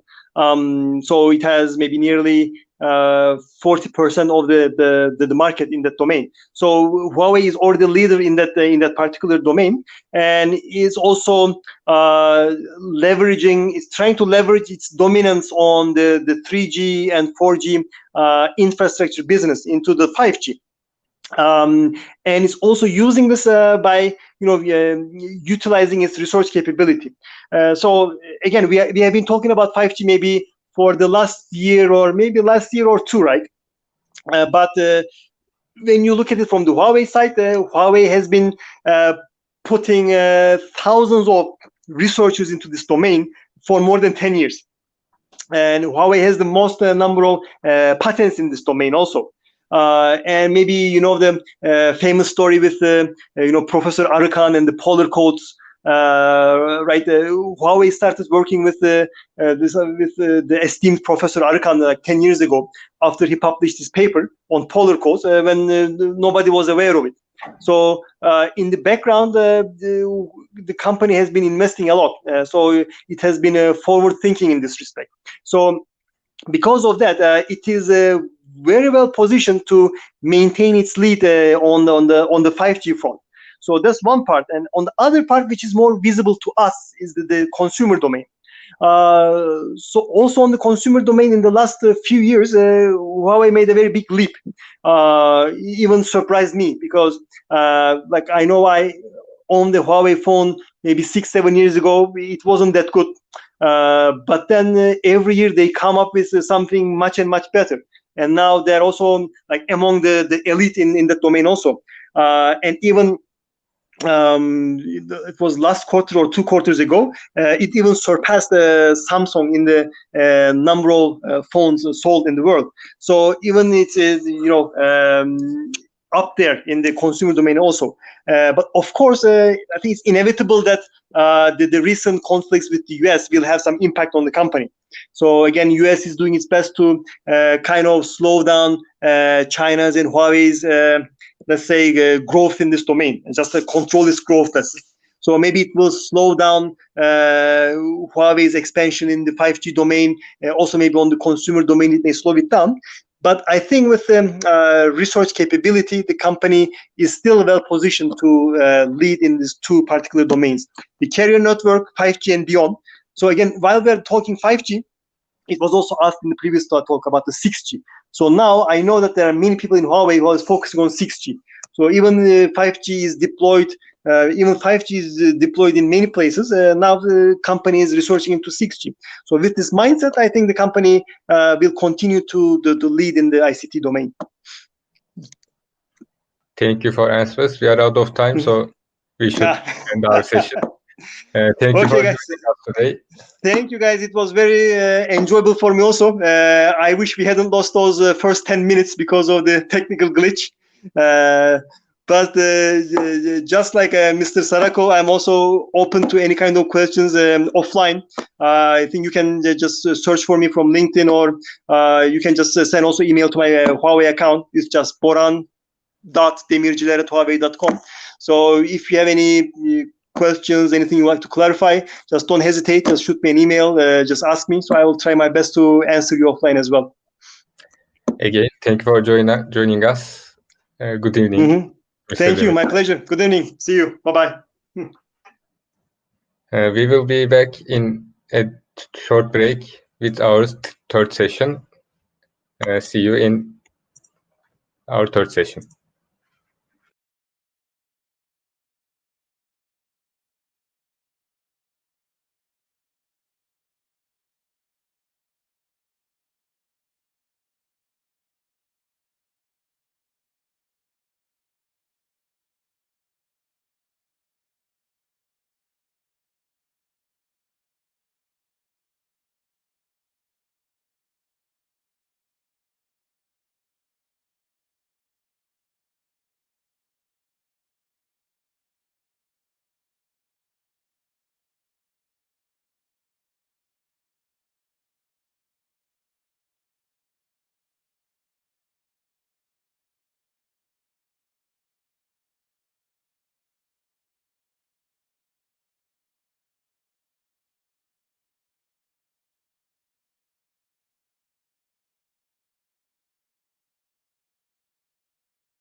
Hello everyone, it's me again. I hope you are enjoying very well because I am really having fun at the backside. Now, dear Mr. Aslan is going to present his slides. Uh, dear Mr. Aslan, could you come here? Hello, it's great to see you this year again. We met at the second ComSoc conference. I have to admit that this year I make my expectations go bigger. So, and also I can't wait to see your presentation. It's my pleasure. My pleasure always. Also my pleasure too, please. And you are looking very well, also very handsome. Got grown some beard for the conference. This last year, I remember that you have no beard, but this, I think, because of quarantine. Yeah, absolutely. Yeah. Okay, then now I am leaving the stage because there are only one star here, and it's you. Thank you for your compliment. It's my pleasure again. So if I select here full screen, I think that would make it right. I believe, right? Try it. Okay, now, so I see nothing, just a black screen. A black screen. Nothing comes to on my screen. I don't know about our audience. But, okay, perhaps I can move on without making it full screen if you like. That's also fine. More beneficial, I think, because still nothing comes to my. Okay, got it. Okay, so let me use this way. Okay. Perhaps I can 91. Okay. Now everything's seeing clear. Is that all right now? Yeah, it's looking all right. Okay. Let me start then. All right. If everything is settled, so I'll go ahead and start. Okay. Thank you.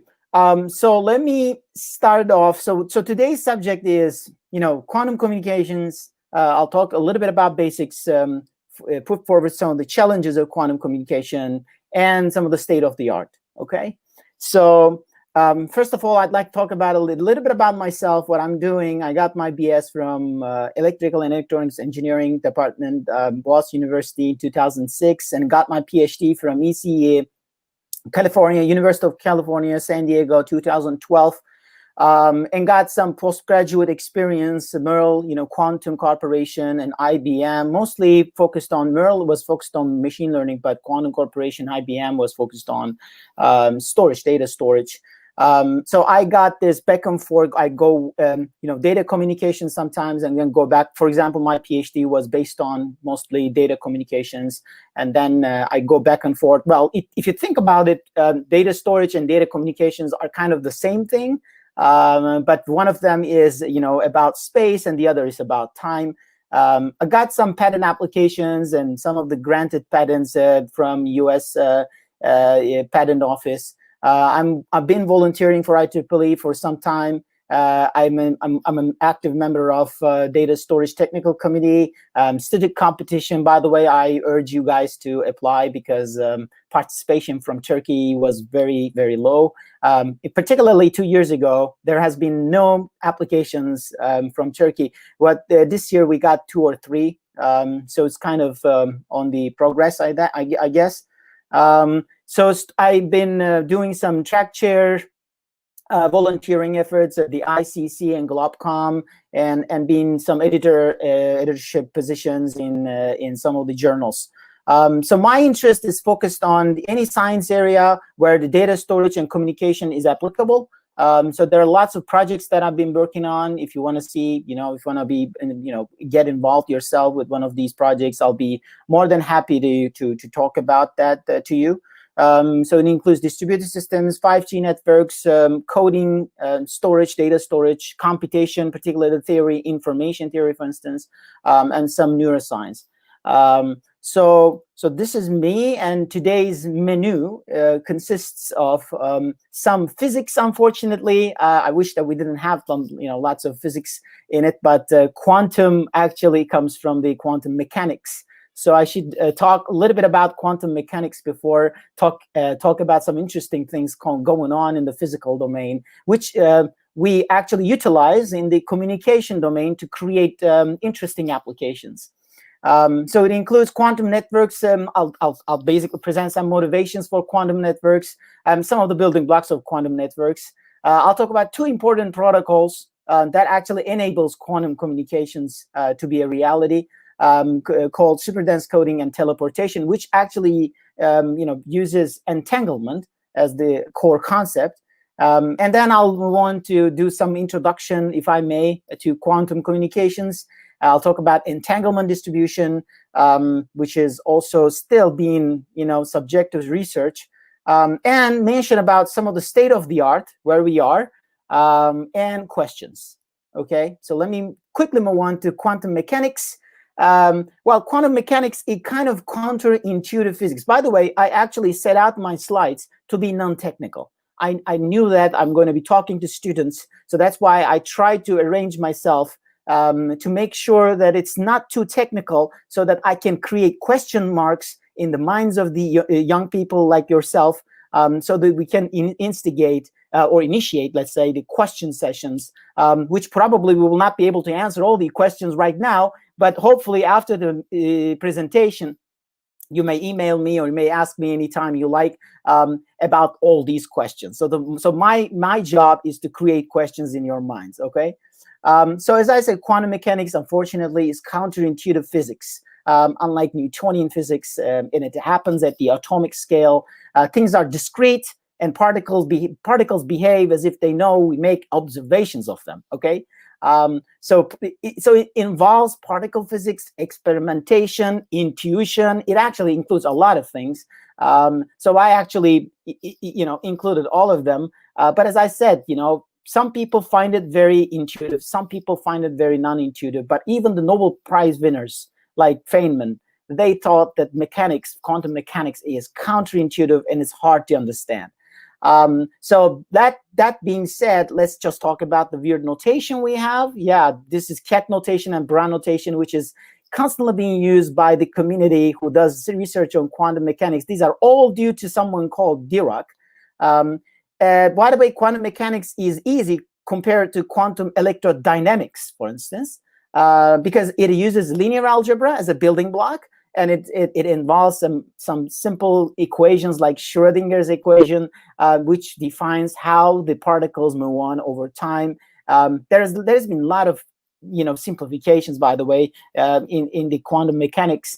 I don't want to go into the details of this interesting and intriguing subject of physics, but I will basically talk whatever necessary for you guys to understand the communication part of the world. Okay, so the governing rules are by probability. It's not deterministic. Again, sorry, Newton, it's not deterministic. And measurement, something called measurement. Well, we're acquainted with measurement. We have got labs. You have got physics labs, right? You go to physics lab, you measure current, you measure voltages. Well, unfortunately, when you go to atomic scale, when you do the measurements, these are going to affect the particles. The particle states will be something completely different, okay? So that makes it really hard, to track the state of these particles, which we call wave collapse, because we will associate each particle a wave function. That's what one of the conclusions, by the way, if you recall from your high school, sometimes some teachers actually mention about that. But a particle, the photon, right, which makes the light, has two different characteristics, right? One is the wave characteristics, and the other is the particle characteristics. And the same thing actually applies to all atomic scale particles. They have their own wave characteristics and particle characteristics, which are we are not familiar with it when it goes to macro scale, by the way. So when I say wave collapse, that's what their wave characteristics. That changes its waveform, after you measure them. By the way, when I say measure, observation is a measure. You don't have to have a measurement device, technically developed to do a specific measurement. It might be something that you observe, with your own eyes. Okay, that's also a measurement. As I said, observation has dramatic effect on the state of the particles. And without measurement, unfortunately, we can't extract information from the particles. So if you'd like to, carry information over these particles, or if you would like to do computation using these particles, then you have to keep in mind that you have to measure them. Okay, you have to measure them. Okay, I'm going to talk a little bit about classical and quantum. Okay, versus. Because the classical digital data is usually expressed in terms of ones and zeros, but when it becomes a quantum arena, in quantum mechanics, we will be expressing the state of particles, which we call quantum bits or qubits, okay, in something called superposition, okay? So instead of having 0 or 1, it's not like deterministic. It can be half probability 0, half probability 1. I'm going to be using this 1 over square root of 2 because that's called amplitude. And when you square it, you find the probability. Okay, so that's just the notation that people been using it. So that means the qubit is somewhere in between half probability in 0, half probability in 1. Okay, so that's called, as I said, superposition. So if you'd like to draw a circle where you put a digit in it, for instance, 1 or 0, these are going to be your classical bits. But when you talk about a qubit or a quantum bit, that means it's somewhere in between. Okay, it can be 0 or it can be 1. Okay, when you measure it, well, if you measure it, half the probability you'll get 0 and half the probability you get 1. Okay, that's how it works. That's just how the nature works.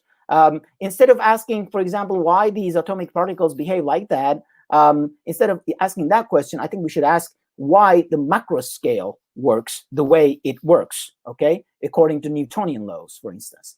Okay, and anyway, this discussion, just put it aside. Let's just focus on the quantum mechanics and how these particles, behave. Okay, so I'd like to talk about a specific, maybe again counterintuitive phenomena called entanglement, which we don't have any parallel or counterpart in the classical physics. Okay, this is defined for more than one qubit, by the way. So when I say qubit, it can be a photon, it can be an electron, it can be a positron. Any type of a physical particle can actually represent a qubit. All right. So when I talk about entanglement, then I'm going to have to talk about more than one qubit. Okay. So there are 4 possibilities for these 2 qubits to be, right? It could be when you measure it. It could be 0, 0. It could be 0, 1. It could be 1, 0. It could be 1, 1, right? And if you actually distribute equal probability to them, then you can express these 2 qubits the following way, as it's shown in this slide. 1/2 amplitude, 1/2 0, 0, 1/2 0, 1, 1/2 1, 0, and 1/2 1, 1. Meaning that each possibility happens with the same probability, a quarter. Okay. So let's suppose that instead of having equal probability for all cases, let's suppose that we have half probability for 0, 0 and half probability for 1, 1. Okay, so if I measure, the first qubit, then the first qubit measurement, okay, let's suppose that it turns out to be a 0. Okay, I didn't touch the other one. Okay, but I measured the first one. And I see that because when you measure it, it can either be 0 or 1. It cannot stay in between. Okay, but in quantum mechanics, when the particles in superposition state, they can actually be both 0 and 1 at the same time. Okay, that's their physics. Okay, so when you measure the first qubit, you see 0. That actually means the second qubit directly going to be 0, because that's what this expression is telling you. Okay, because there is no probability of seeing 0, 1, as you can see from this expression. Okay, if you see one of the qubits, actually the first qubit, to be 0, then the second qubit is bound to be 0. Again, if you see the first qubit to be 1, then the second qubit is bound to be 1. Okay, so that means there is a certain correlation between these 2 particles. Okay, say it electron, for instance, and this correlation will always be there no matter how far apart these 2 particles. okay, R. So which means there's this interesting relationship or correlation between these two particles. Even if they are placed far apart, they are still correlated with each other. When you do some measurement on one of them, okay, the other automatically determines its value. Okay, so that thing is called entanglement. It doesn't matter, as I said, how far apart these particles are. So the entanglement is defined to be in short-term interaction, which happens contactlessly, and it doesn't really depend on the distance between these two particles. Okay, so this is defined by Einstein at the time to be the spooky action at a distance. What does that mean? Well, if a source of photons sends out a pair of entangled photons, once to Alice, once to Bob, is conventionally done, and the Alice and Bob are quite distant from each other, let's say, and are those photons as well, but they remain entangled. And Alice randomly chooses how to measure the polarization, let's say, of her photon. Okay, that's a kind of a measurement. Bob also randomly chooses a way to measure the polarization of his photon. And it doesn't tell Alice because they are too far apart. He cannot really communicate. So Alice and Bob realize that the results of their measurements are correlated, okay, because the photons, even far apart, still intimately linked, and that is called entanglement. Okay, I don't know if there is any better physical explanation of entanglement, because we don't really know why these two particles are communicating, or maybe they're not even communicating, but why they are having these type of correlation. We've got no idea about why this is happening. Okay, just keep that in mind. That's why Einstein defined it spooky action at a distance, and he has actually spent the last 2-3 years of his life looking for the reasons why this is so. And he actually came up with the idea of hidden variable theory, and then he said that, oh, the universe, or maybe the quantum mechanics that is invented to describe what's happening in the universe is not complete. So he basically came up with the idea of hidden variables so that to complete that theory. But unfortunately, after his death, there's someone called Bell. He actually set up an experiment to show that the real nature of quantum mechanics is probabilistic, and what he invented as hidden variable theory, which has been taught by many scholars at the time, unfortunately, he was wrong. Okay, there is no hidden variable in the theory, and quantum mechanics is just right, and probabilistic nature of the universe is there, and we gotta have to accept it. Okay, so that's why the Einstein had spent a lot of time, and he's basically said that this is really weird, to have these two particles behaving that way. But anyway, so what's the physical meaning of all that? What's this correlation? Well, people actually spend a lot of time trying to understand this. Okay, what's this correlation? What's the nature of this correlation? And there have been a lot of discussions on that, and actually a lot of big fights as well. So a lot of voices, valuable to hear. It's also important to understand, why there are many different explanations of entanglement in the literature. For example, one of them is called, multiverse theory, etc. After measurement plus entanglement, let's say. But no one knows what's actually happening. Okay, so perhaps Feynman, who had a Nobel Award before he died in 1982, I believe. He was saying, we better quit discussing why, but let us think about how we can use these physical phenomena, okay? Entanglement, for instance, or superposition, because this is how the physics are, when you go to the atomic scale, this is how the physics work. So he basically actually jot down in his notes quantum computation for the first time, because he basically stopped asking why and basically tried to use these physical phenomena, okay, for the good of humanity, for the good of engineering. Okay, so that makes him one of the pioneers of his time to start talking about communications and computation using quantum phenomena. All right. So let me just introduce quantum communications. Why do we need it? There are many reasons, by the way. First, you want to actually establish a secure communication, right? Everybody, internet is based on communication using cipher or other cryptographic encryption processes. But quantum mechanics is inherently secure. Why? Because you're going to have to make a measurement. If you don't make measurements, that means information cannot be extracted from these particles. And if you make a measurement, you change the state of the particle. So if you're an eavesdropper, okay, that means when you make a measurement to extract some information, that will be detected by the receiver, okay? That's, for example, why the quantum mechanics or quantum communications is inherently secure. So which actually secures a great deal of applications, okay? Second reason, distributed quantum computing, okay? We have distributed computation. We've got a lot of experience, by the way, with distributed computation. But quantum computation being distributed is very powerful. Why? As I will talk about that, but if you put all these quantum bits, okay, one next to another, it would make these qubits work. I mean, they will function, but in order to keep their states, let's say coherence of these states, it's extremely hard to keep them together and their state coherently. Okay, so one idea is to distribute all these qubits, okay, over different places, and then connect those computers, or let's say quantum computers, with quantum links, which you have to establish, of course, some quantum communication concepts. Okay, and finally, clock synchronization. Okay, faster consensus, etc.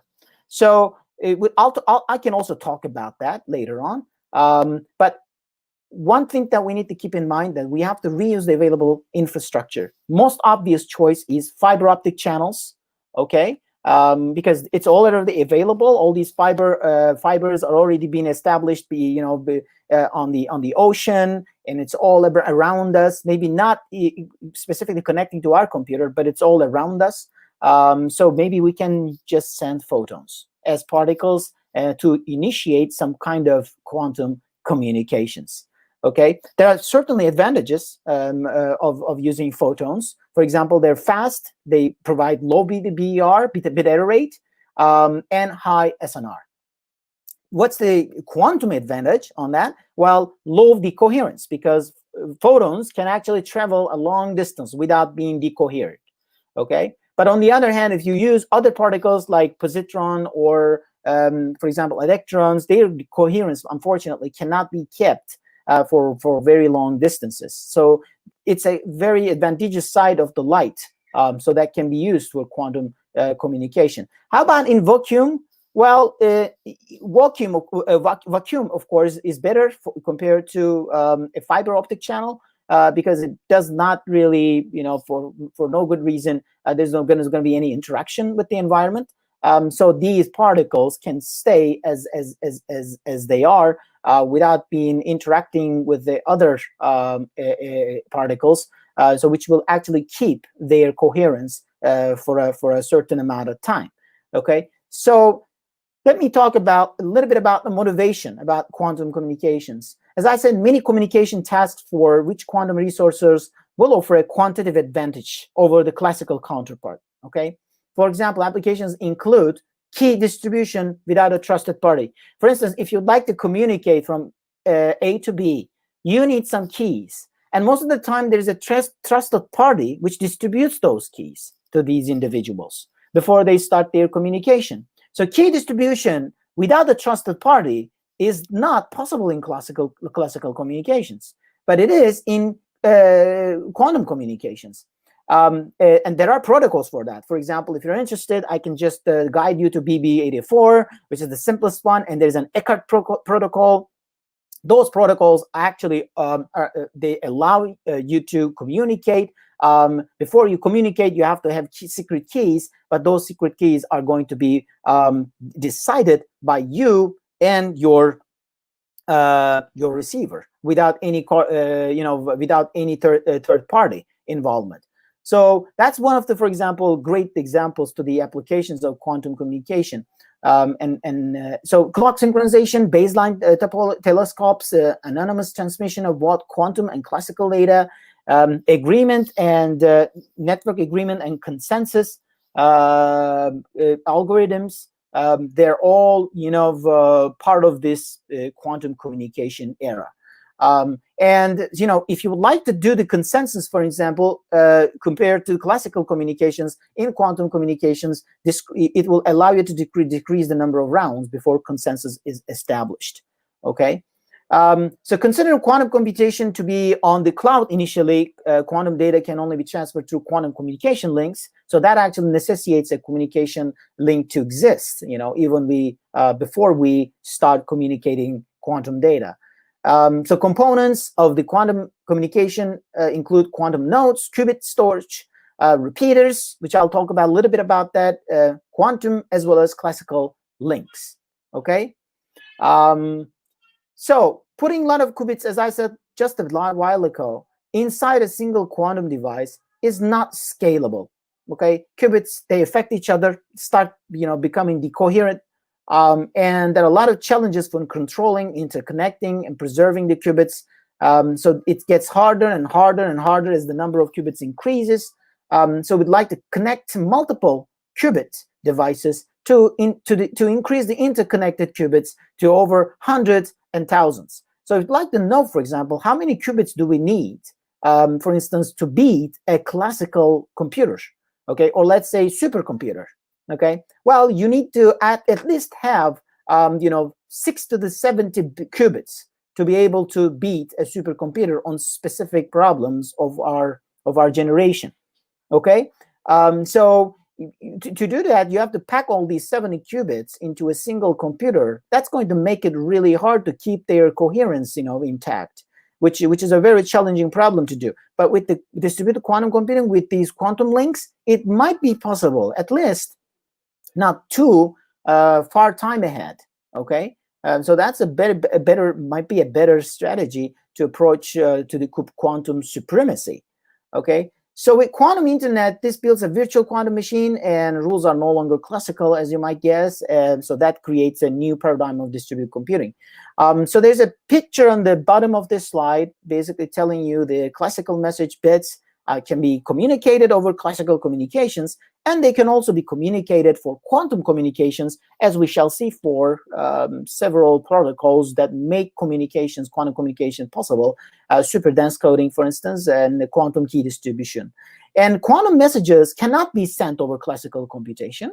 They can be only sent through quantum internet or quantum links. Okay, so that makes it a little different compared to classical communication, and you might have already guessed that quantum messages are kind of generalization of the classical message or classical information. It may have more information in it because a quantum bit can be both 0 and 1 at the same time. Okay, so it can carry more information, and as we shall see with simple protocols, that has been something proved. Okay, quantum internet enables us to send qubits from one node to another. There are two properties: maximum coordination and inherent privacy. And entanglement is key, as I said before. So we would like to make sure that we have, with the quantum internet, the secure communication, identification, position verification, and dedicated computing. Okay, couple of the elements of quantum internet. There's an endpoint, a simple quantum computer with few qubits, which will suffice. Unlike quantum computers, where we need a lot of qubits to beat the classical computation, we only need few qubits to create entanglement. Resource reuse is also essential. We need to maximize the use of the existing infrastructure, which includes fiber optic channels, mostly for quantum communications. And unfortunately, not every computer has fiber connections, right? But in the near future, if you'd like to have a quantum computer that works right next to classical computation, that we need to both have quantum links as well as classical links. Don't think that quantum communications or quantum computing will replace classical computation or classical communication. All right, they are going to be actually complement with each other. Okay, rather than eliminate one the other or on the other. So the other element is quantum repeaters. Just like switches in classical internet, we need to consolidate and switch qubits and send qubits over very, very, very long distances. So I'd like to also consider that these qubits can decohere. So that's the challenging part. And finally, traffic control, as we usually have, we usually need in classical communications. We will need classical communication to direct qubits in the right destination in the network. So I'd like to now, so far, I just tried to summarize what's quantum networks, quantum communications, and try to motivate you towards quantum communications. But let me talk a little bit about two important protocols, very, very easy. Two important protocols that enables us to, for example, carry qubits over very, very long distances. I'll actually give you some practical examples today as well. For instance, China has tried, for instance, to carry qubits over 10,000, for example, not 1,000 kilometers, but there are also some groups in Europe, for example, they're trying to carry qubits over 10,000 kilometers. And I'll show you how they're achieving this type of communication, okay? And also the challenges ahead, okay? It's not something very, very simple because it basically requires some technological advancements to overcome these problems, okay, in the near future. If you would like to see quantum communication part of our communication networks in 6G, for instance, we have to overcome all these difficulties quite soon. So superdense coding is a simple protocol that we would like to send two classical bits over a quantum channel. Two separate uses of the channel in classical theory, that's what you need. But you can always send classical bits over quantum channel, right? Because quantum channel is a generalization of a classical channel, so that's always possible. But you can't send, for example, a qubit over a classical channel. Okay, that's not possible. So we send two classical bits over a quantum channel, and two separate uses of the channel is usually required if you would like to use a classical theory. Okay, but superdense coding allows us to use single qubit to transfer two classical bits. All right. So if both parties share an entangled pair of qubits, as I said before, entanglement lays the foundation of these protocols, and one of the most important is the superdense coding. Okay, if both parties share an entangled pair of qubits, then you can send two classical bits, by just sending a single particle. Okay, and let it be a photon. That means you can communicate in speed of light. Okay, 2 bits in speed of light. Okay, that is not possible with classical communication at the moment. All right. However, as I said before, entanglement distribution is key. I am assuming that these parties share an entangled pair of qubits. Okay. Second popular protocol, which is actually the exact reverse of superdense coding, called teleportation. What is it? Well, I'd like to send a qubit over a classical channel. Well, but wait, how come would that be possible? Because we're talking about is sending a qubit, right? A quantum bit that has got a state in it. It's no longer classical, and we're talking about sending that over a classical channel. Okay, so we need a correction here because we do not send qubits over, classical physical channels, right? We can't do that. So that means we need to teleport. We don't send in classical means, we teleport. Okay, so I'm going to correct that. I said we want to teleport a qubit over a classical channel. We send 2 classical bits over the channel. Okay, teleportation allows us to 2 classical bits to teleport a qubit state to the other party. Okay, so you have a qubit state, but you're not physically sending that qubit. You send 2 bits over the classical channel or quantum channel, doesn't matter. The other party uses these 2 bits to teleport, to recreate the state of the qubit. Okay, so the qubit is not physically sent over the channel. That is called teleportation, which again does not happen in classical world. Okay, but again, if of course 2 parties again share an entangled pair of qubits, I've always that condition for whatever protocol I talk about in the quantum communications. There is always this condition: if both parties share an entangled pair of qubits. Because that lies the foundation of these protocols. And again, we need to do distribution of entanglement. That's why people, as I shall show you later on, they worked on entangled distribution for so long. And they try to, make these 2 parties sharing entanglement distribution far, far, far apart. They're actually measuring how far they can be, okay? Because in theory, if one of you guys at the edge of the universe and the other guy is on the other edge of the universe, theoretically, you should still be able to share an entangled pair.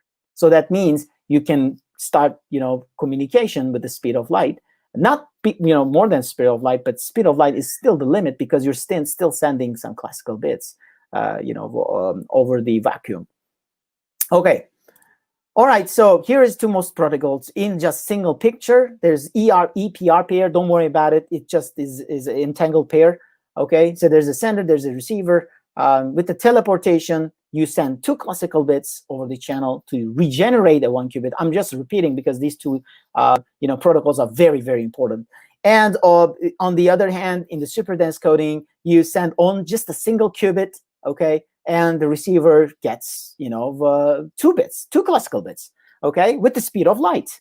So that actually is a fascinating thing for me and has been for humanity because they start, seriously thinking about this for the last couple of decades. Okay, so some practical facts. Sending qubits, say photons, is quite art. Okay, it's not easy.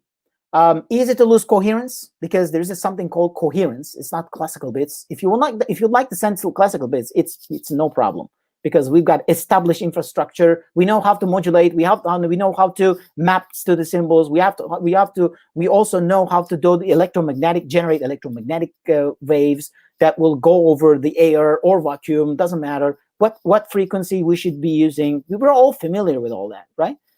So there is no coherence loss. There are other losses over the channel, but not the coherence loss. But with the photons or other qubits for the same matter, it's easy to lose coherence because the state is fragile. It can actually lose its state, just like that. Gates and other operations on qubits are also not noiseless. Okay, in digital systems, you might have already taken, if you're an electrical and electronic engineering department, you might have already taken these digital system design class where we have gates that are operating over bits and generate something useful. Same thing applies to the quantum computation. There are gates, and we have the communication as well. The quantum communication also uses some gates to manipulate qubits. So those operations are not noiseless, okay? So which means you have to go through these noisy operation in order to generate something useful. So taking account of teleportation, integration of classical and quantum resources is still a crucial issue for quantum networks, and we need key technologies to overcome. Efficiently generate and transfer entangled qubits for long distances. This is a lingering fact. We need to really resolve this, okay? This is really a challenging issue. And the other, error correction coding.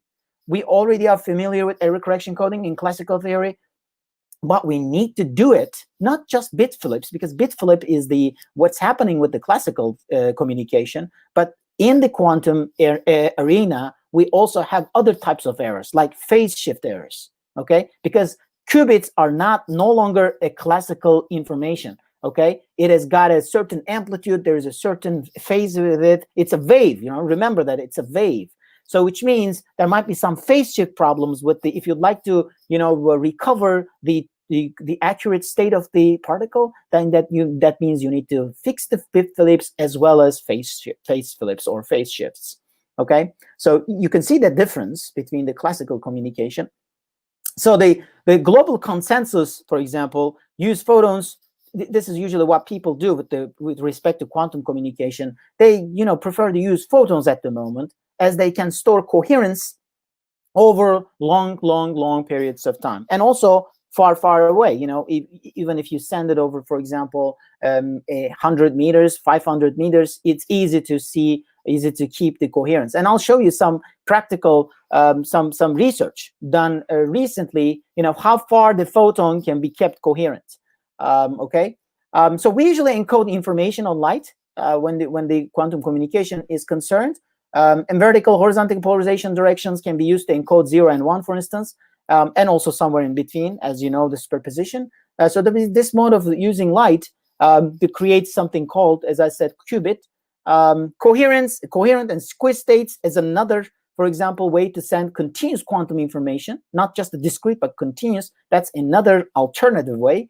Okay, I'm going to be focusing on the discrete version, by the way, but there are also continuous versions of sending quantum information over quantum links. And other exotic mixed states to send various forms of discrete and continuous quantum information with different features, okay, which is kind of a little advanced. But I just wanted to mention here to show you that there are certainly a set of alternatives because it's actually in the progress, because this is a technology in the progress. Okay. All right. So we can't think of a communication without any loss. Okay.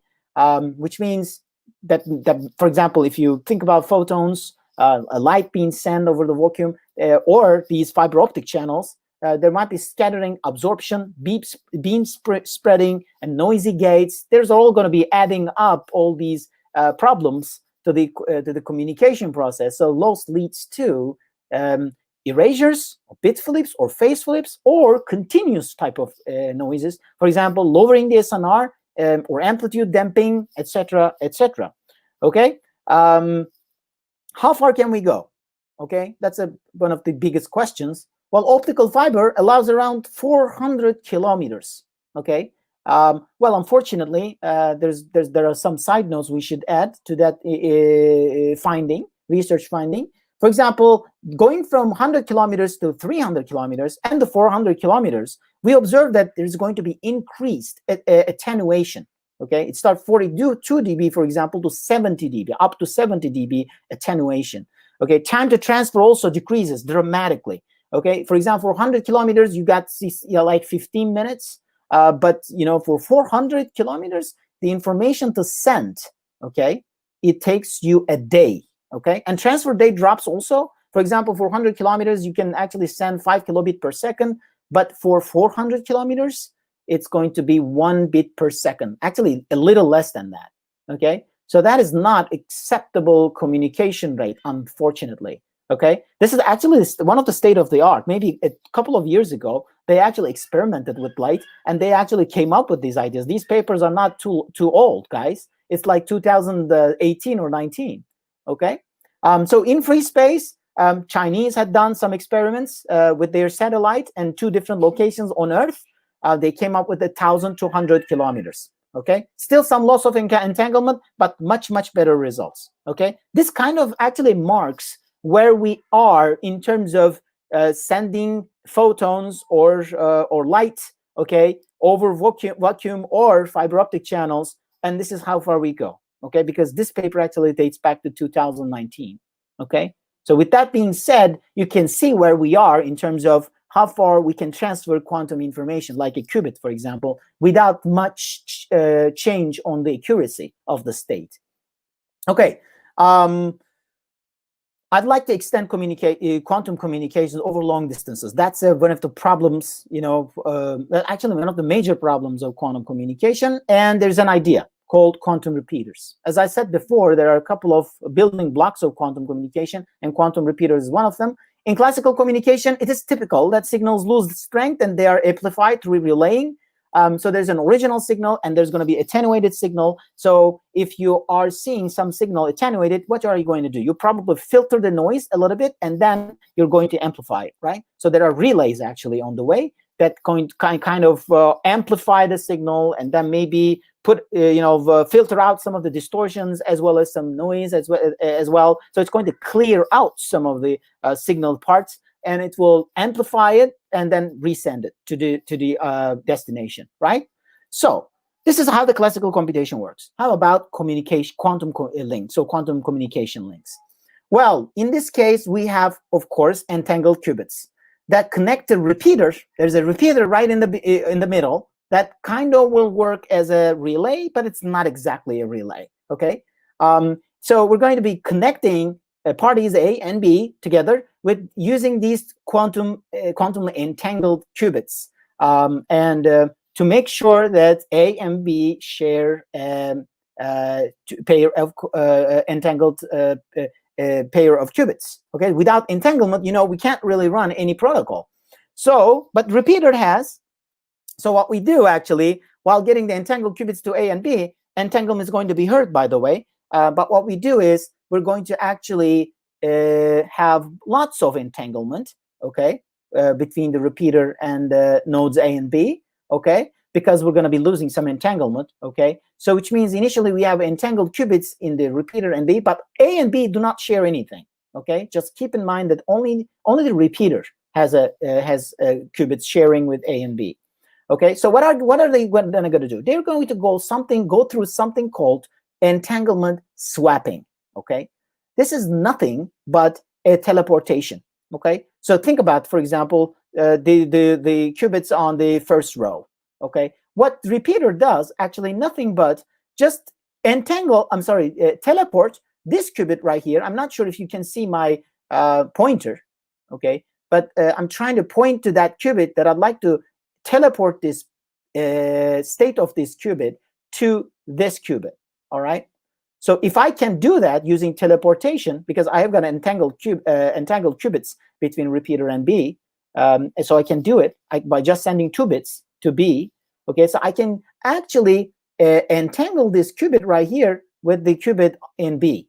If I can do that, then I'm going and I do it for each one of these rows. I'm going to get this picture where I have A and B, okay, sharing entangled 3 different pairs of entangled qubits, but I've got different colors for them to signify that the top qubit pair is a little bit hurt. Okay, the entanglement is not maximally entangled. That I've shown you some example before where you have half probability 0, 0, half probability 1, 1. That was, for example, maximally entangled state, but most of the time that doesn't happen, unfortunately. So that's the color here actually is coding that loss in the entanglement. Where you go to a bit more colorful, entangled states right here, they are better entangled.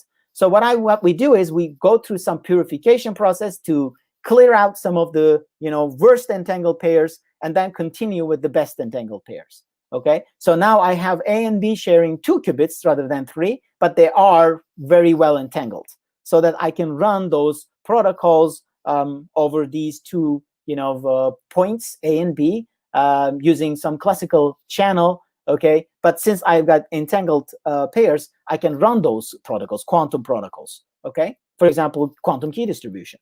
Okay, and because of the repeater, now I don't have to really worry about the distance, because repeaters can be put between A and B such that the communication, as well as accuracy and also the fidelity of the qubits are preserved. Okay, here's another example. So this is the generation 1. I'm talking about generation 1 quantum repeaters.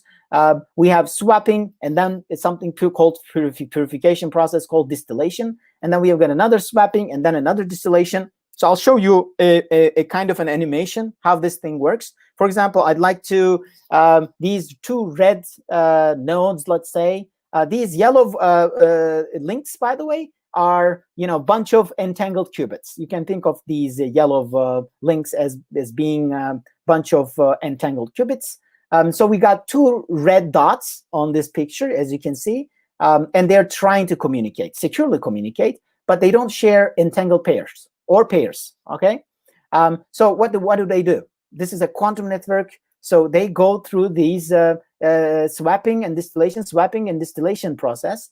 So what we're going to do is they're going to first do the swapping with some neighboring nodes, and then, for example, they have to send, of course, some bits in order to do some teleportation happen, as well as distillation happen, and then go to the next neighboring one, and then the next neighboring one, and then the next neighboring one. And you're basically trying to solve this problem by just selecting the shortest path, in fact. Okay, so we already are familiar with this shortest path algorithm in classical theory, which would directly be applied to the quantum network and also the entanglement distribution problem. Okay, so that's an interesting resemblance to the classical problem. So after these 2 nodes now share entangled pairs, they can now start running a protocol that enables them to do some secure communication. Okay, first of all, they will share some key, and then after that, they will start communicating securely without the third-party involvement. Okay, unfortunately, this distillation process and swapping as well, they're not really perfectly designed processes. For example, the distillation process that generates some success with some. So when you run distillation, the qubits become more entangled. Some of the qubits will become more entangled. and some of the figures, qubits are going to be less and less entangled. This will happen with certain probability. Okay, it's not certain that this will happen all the time. So you can see on the right-hand side, there's an input fidelity, and what's happening on the y-axis, it's the output fidelity. You see, if your fidelity is around more than 0.7, then you will actually get some gain. Okay, you will increase your fidelity with a certain probability. Of course, that's the success probability. You see that the success probability increasing to 1, but it's not 1. So there's a certain probability that you will actually lose entanglement. So that's why this process is kind of tedious. Okay, it's a very problematic generation of repeaters. Okay, so which means that this generation, it goes back and forth. It's slow. It requires a lot of memory. By the way, each of these nodes have to keep those entangled states for a long time. Okay, so the memory requirement is high, and also the process is slow, and as well as a lot of classical bits also being exchanged. I didn't say, but distillation also uses some classical information exchange. Otherwise it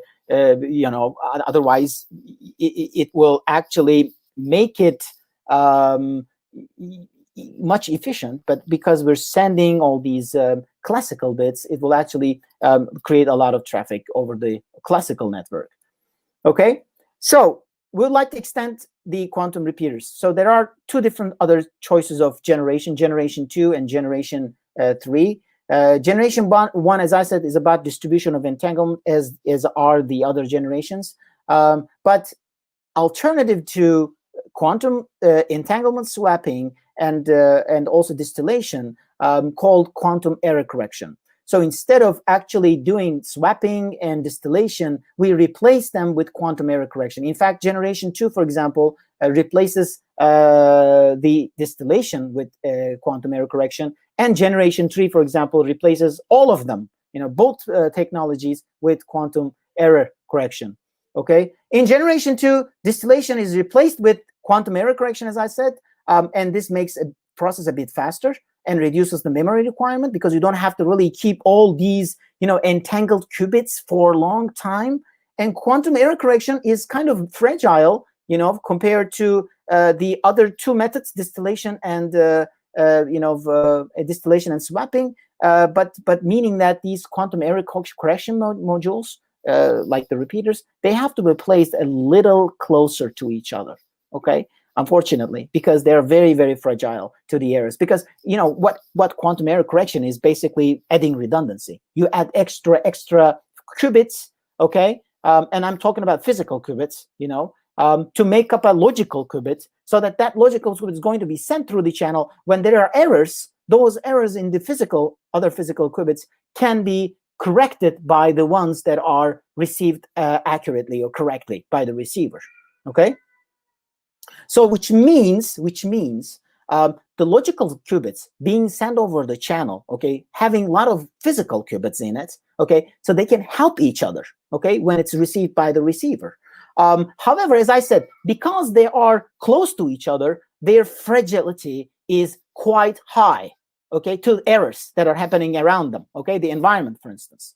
So which means quantum error correction modules have to be placed close to each other. So that's one of the disadvantages, unfortunately. So as we go to more ECC-based protocols over these generations, less need for memory, less need for sending classical bits back and forth, and gets faster and faster. So it's a beautiful, beautiful thing. Studies now show, for example, that around 10,000 kilometers are possible with state quality at least 92%. Okay, so these are very encouraging results, guys. Okay, very, very encouraging. 10,000 kilometers. Okay, so that means your satellites, all the above the mid orbit over the Earth. Okay, you can actually communicate using quantum links. Okay, securely. Okay, without any interruption by a third party. So unfortunately, repeater efficiency. These are disadvantages of the quantum error correction. Okay, every technology comes with some advantages and disadvantages. Okay, you have to lose something in order to gain something. Right? Unfortunately, there is no other play between. Has to be some trade-off between these two technologies. So repeater efficiency must be around 95%, which is a huge requirement. Okay, We need a lot of the technological advancement to achieve this type of accuracy. There's optimal separation would be around 1.3 kilometers. Well, think about it, guys. We're talking about 10,000 kilometers between two different nodes. And you put every 1.3 kilometer a quantum error correcting repeater. Okay? This is huge. I mean, you put a lot of quantum error correction modules along the way. That would make it impossible, in fact, to create such a protocol where we can send qubits over.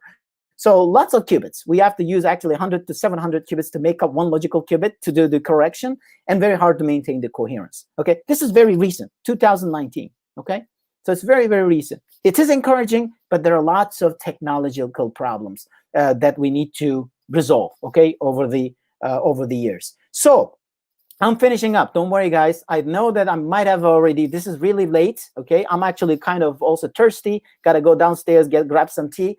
But before I finish, let me just provide some directions for this research and for this technology. So far, we have assumed that no entanglement with the environment. That's not always the case. Qubits are isolated, and any interaction causes loss of the coherence. Loss of the coherence might sound kind of simple to you guys at this point, but it is a huge problem, okay? Not just for quantum communications, but for quantum computation. Basis states were also discrete, but there are alternative ways. For example, it's proposed to use continuous base states, photodetectors, for example, and deliberately interact with environment without losing coherence, okay? So that's also some European guys also working on, which is also very intriguing. We'll see what kind of technology will come out. And also there are some implementation issues, guys. For example, how do we implement qubits? Would it be photons? Well, it seems to be the case for the communication, but not necessarily for computation, where these quantum communications communicate with each other using quantum links, right? So they have to translate, okay? Their qubits, for example, they may have elected electrons to do the computation, and then they want to send that state through the communication link, then they have to transfer that to a light photon, right? So there's going to have to change a transfer between these two particles. The state needs to be transferred to another physical particle.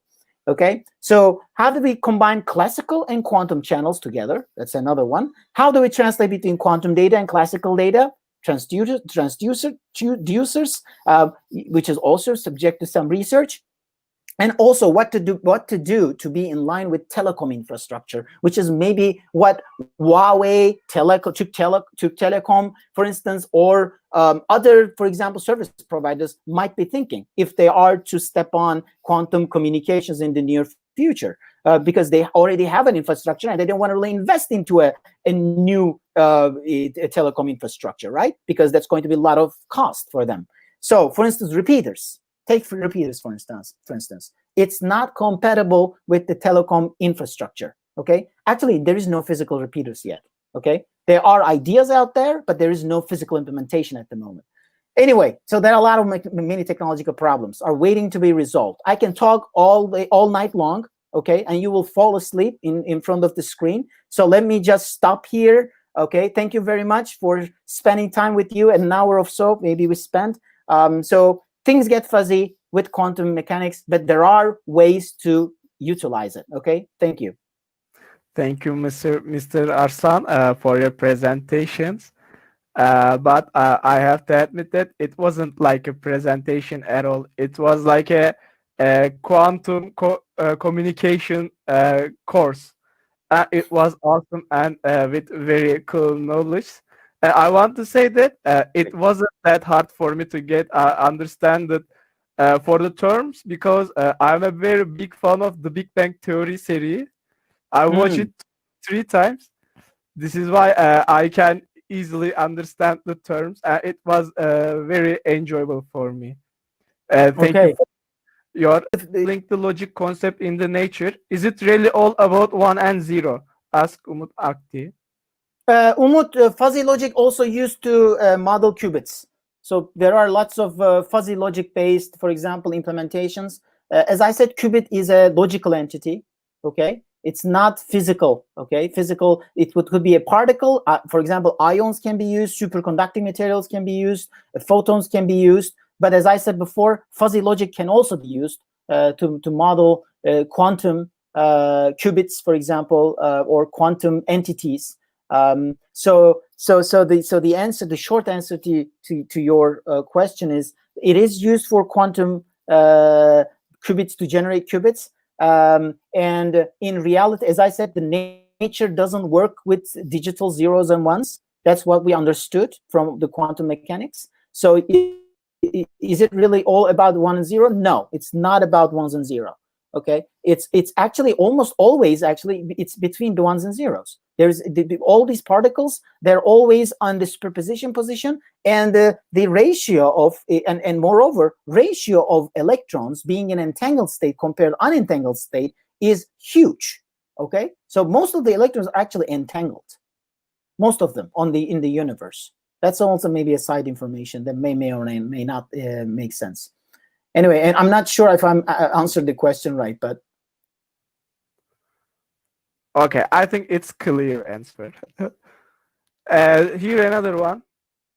Which software language do you use for 5G networks and coding? Which one would you recommend for future, C or C++ or Python or another language? Umut, this is not about quantum, I guess, right? But I can still share my own opinion if you like. I usually prefer Python. When I do coding, in whether it make it 5G or 6G or any other software, for example, storage software, distributed storage software, for example. I usually prefer Python, and Python might be, because it's based on interpreter language, right? When it becomes slow, I actually re-encode it using C, and compile it, and then call those functions from Python. Okay, I'm not sure if that makes sense. For these topics, I hear more about MATLAB. Maybe MATLAB is more beneficial for about signal processing. Like Yeah. I agree. MATLAB is it has lots of toolboxes, great toolboxes. Python also had increased these toolbox. There is also rich toolbox, backend for Python as well. But most of the electrical engineering, you prefer MATLAB compared to Python. I mean, I also would prefer MATLAB. It's easier to code in MATLAB. Okay, then here it is another one. Okay. Why we don't use fuzzy logic for? Oh, okay, I read it. Oh, he asked it again, and that's all. Thank you for your attendance. It was a really good Sure. present. If I could have been any help or any just created some questions in the minds of young people like yourself, I'd be more than glad to hear that. So thank you very much for invitation, and hope to see you another time, another place. I hope so too, and it was a pleasure for me, and also it was great to see you this year again. I hope next time we are going to meet again, dear Arslan. Sure. For your attendance. Hopefully. Me and my squad also are appreciated. See you next time then. Sure. Okay, thank you very much. Hope to have a great night, guys. Thank you very much for participation. You too. See ya. See you. Bye. Bye. Okay, guys, I think this is it for today. Then I am going to leave the stage because of Ömer is jealousing me too much. He don't want to hear me anymore, so I'm leaving. I hope you all the guys are enjoyed too much, and I enjoyed too. By the way, I read the comments in the blog as a Communication Society Turkey. I hope you liked it too. So I'll see you tomorrow, guys. Don't miss the program. See ya. Thank you to all IEEE volunteers. Thank you to all the IEEE volunteers who were with us today. Don't forget to follow us on our social media accounts to meet you on the same YouTube channel at the same time tomorrow. Stay with healthy and IEEE. Goodbye.